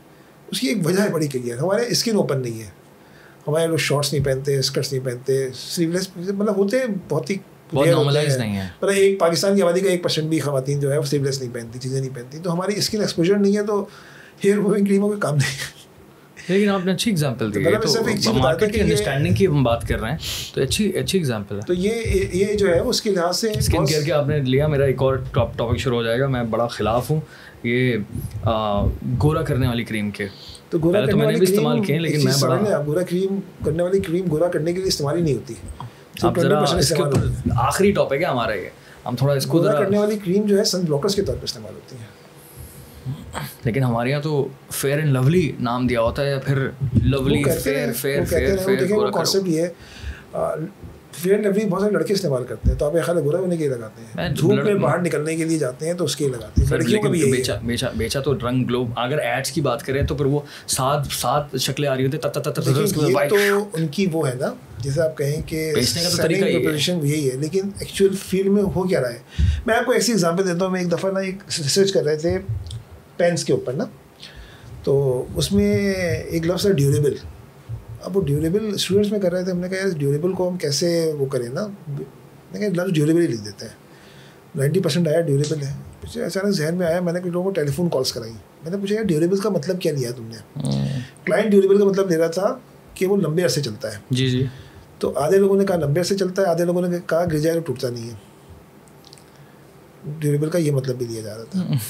तो वो जो अपनी कम्युनिकेशन करेंगे वो उसी चीज़ पे करेंगे जिस पे वो कर रहे हैं, लेकिन टेक्निकली हमारे यहाँ जो उसका इस्तेमाल हो रहा है वो हो रहा है सन ब्लॉकेज के तौर पे। ख़वातीन भी जो इस्तेमाल कर रही हैं, घर से बाहर निकलती हैं लगा देती हैं। देखिए धूप है, गर्द है, मिट्टी है, हमारे यहाँ ये सब मौसम है ना, हेड कवर करते हैं हमारे यहाँ। वो हेड कवर जो है ना, वो जो आप किसी भी यूनिवर्सिटी के अंदर जाएँ तो आपको 80% लड़कियाँ हेड कवर मिलती हैं ना।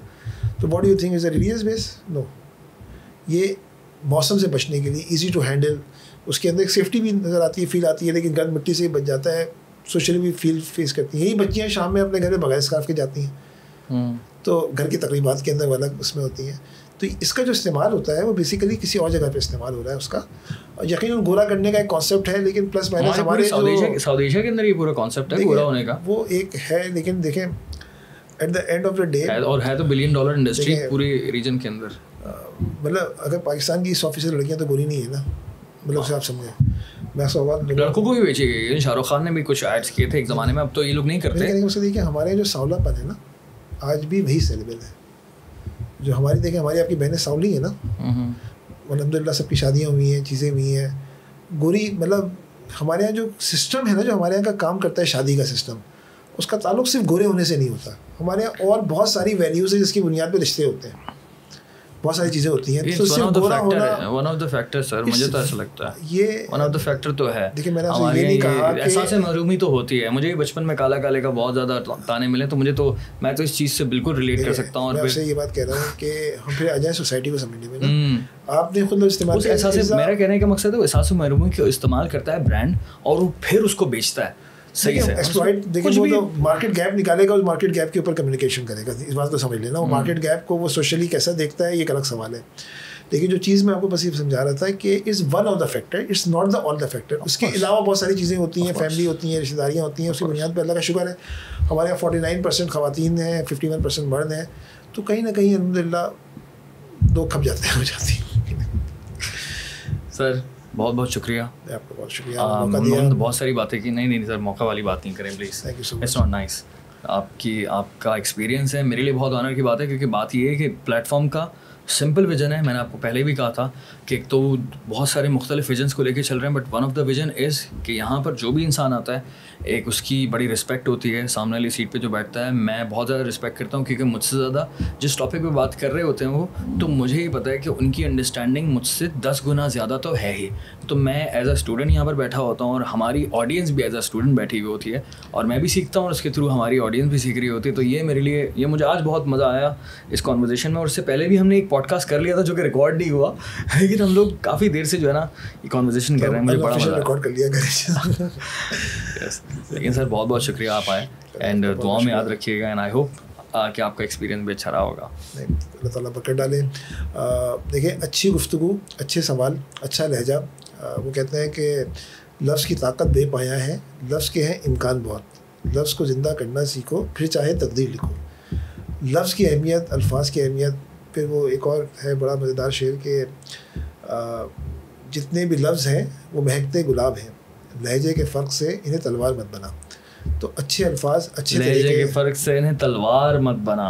तो आप अच्छे लहजे को इस्तेमाल करें, अच्छी चीज़ों को इस्तेमाल करें, अच्छी चीज़ों को देखें, तो आप खुद ब खुद इंसान देखें। इंसान की अहमियत है माशरे में ना, हमारे यहाँ दूसरी चीज़ों की अहमियत हो गई है। इंसान की बुनियाद पे माशरा बनता है, पैसे की बुनियाद पे माशरा नहीं बनता। पैसे की बुनियाद पे तफरीक पैदा होती है। अल्लाह ताला ने कुरान में मुखातिब इंसान को किया है ना, कुरान मजीद इंसान के ऊपर उतरा है। तो जब या किसी भी इल्हामी किताब में इंसान को मुखातिब किया गया है, जब इंसान की अहमियत कम कर दी जाएगी, दूसरी चीज़ों की अहमियत बढ़ा दी जाएगी, तो माशरा तकसीम का शिकार हो जाएगा। जब इंसान की अहमियत बढ़ा दी जाएगी और इंसान को एक अल्लाह के बंदे के तौर पे लिया जाएगा, तो इंसान के अंदर हम्बलनेस पैदा होती है, अल्लाह का शुक्र पैदा होता है, और अल्लाह ताला की नेमतों का शुक्र अदा करता है। अल्लाह ताला की नेमतें औलाद की शक्ल में, और अल्लाह ताला की नेमतें फूलों की शक्ल में, इंसानों के शक्ल में, लहजों की शक्ल में, तमाम चीज़ें उसके अंदर होती हैं। तो लफ्ज़ की अहमियत है, इंसान की अहमियत है। इंसान को आदमी कदर करे तो बाकी सब चीज़ें बेहतर हो जाती हैं। जज़ाकल्लाह सर, बहुत ही कोई ज़बरदस्त एंड नोट मिला हमें, ज़बरदस्त एंड नोट हुआ। आई होप अभी तक अगर आप रुके हुए हैं तो आई होप कि आपको अच्छा लगा होगा ये कॉन्वर्जेसन। और लाजमी जो है ना, आपने मुझे फ़ीडबैक देना है, चाहे ईमेल करें, चाहे इंस्टाग्राम पे आप मुझे रीच आउट करें, या फिर कमेंट बॉक्स तो आप लोगों के सामने ही है यहाँ पे।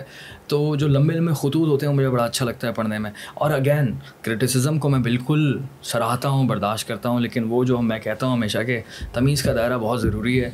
आप करें लेकिन बदतमीज़ी थोड़ा सा परहेज़ करें, क्योंकि मैं भी नहीं करता बदतमीज़ी, पहले करता था लेकिन हम बिल्कुल भी नहीं। तो मज़ा नहीं आता उस चीज़ के अंदर ना। अगर हम लोग एक दूसरे को ग्रो करना चाहते हैं, एक दूसरे को सोसाइटी को ग्रो करना चाहते हैं, तो फिर तमीज़ के दायरे में हम रहकर अगर क्रिटिसिज्म भी करेंगे तो वो काम का होगा। और तारीफ़ अगर आपने करनी है तो जज़ाकल्लाह फॉर दिस। एंड अब तक देखने के लिए बहुत बहुत शुक्रिया। अस्सलाम वालेकुम।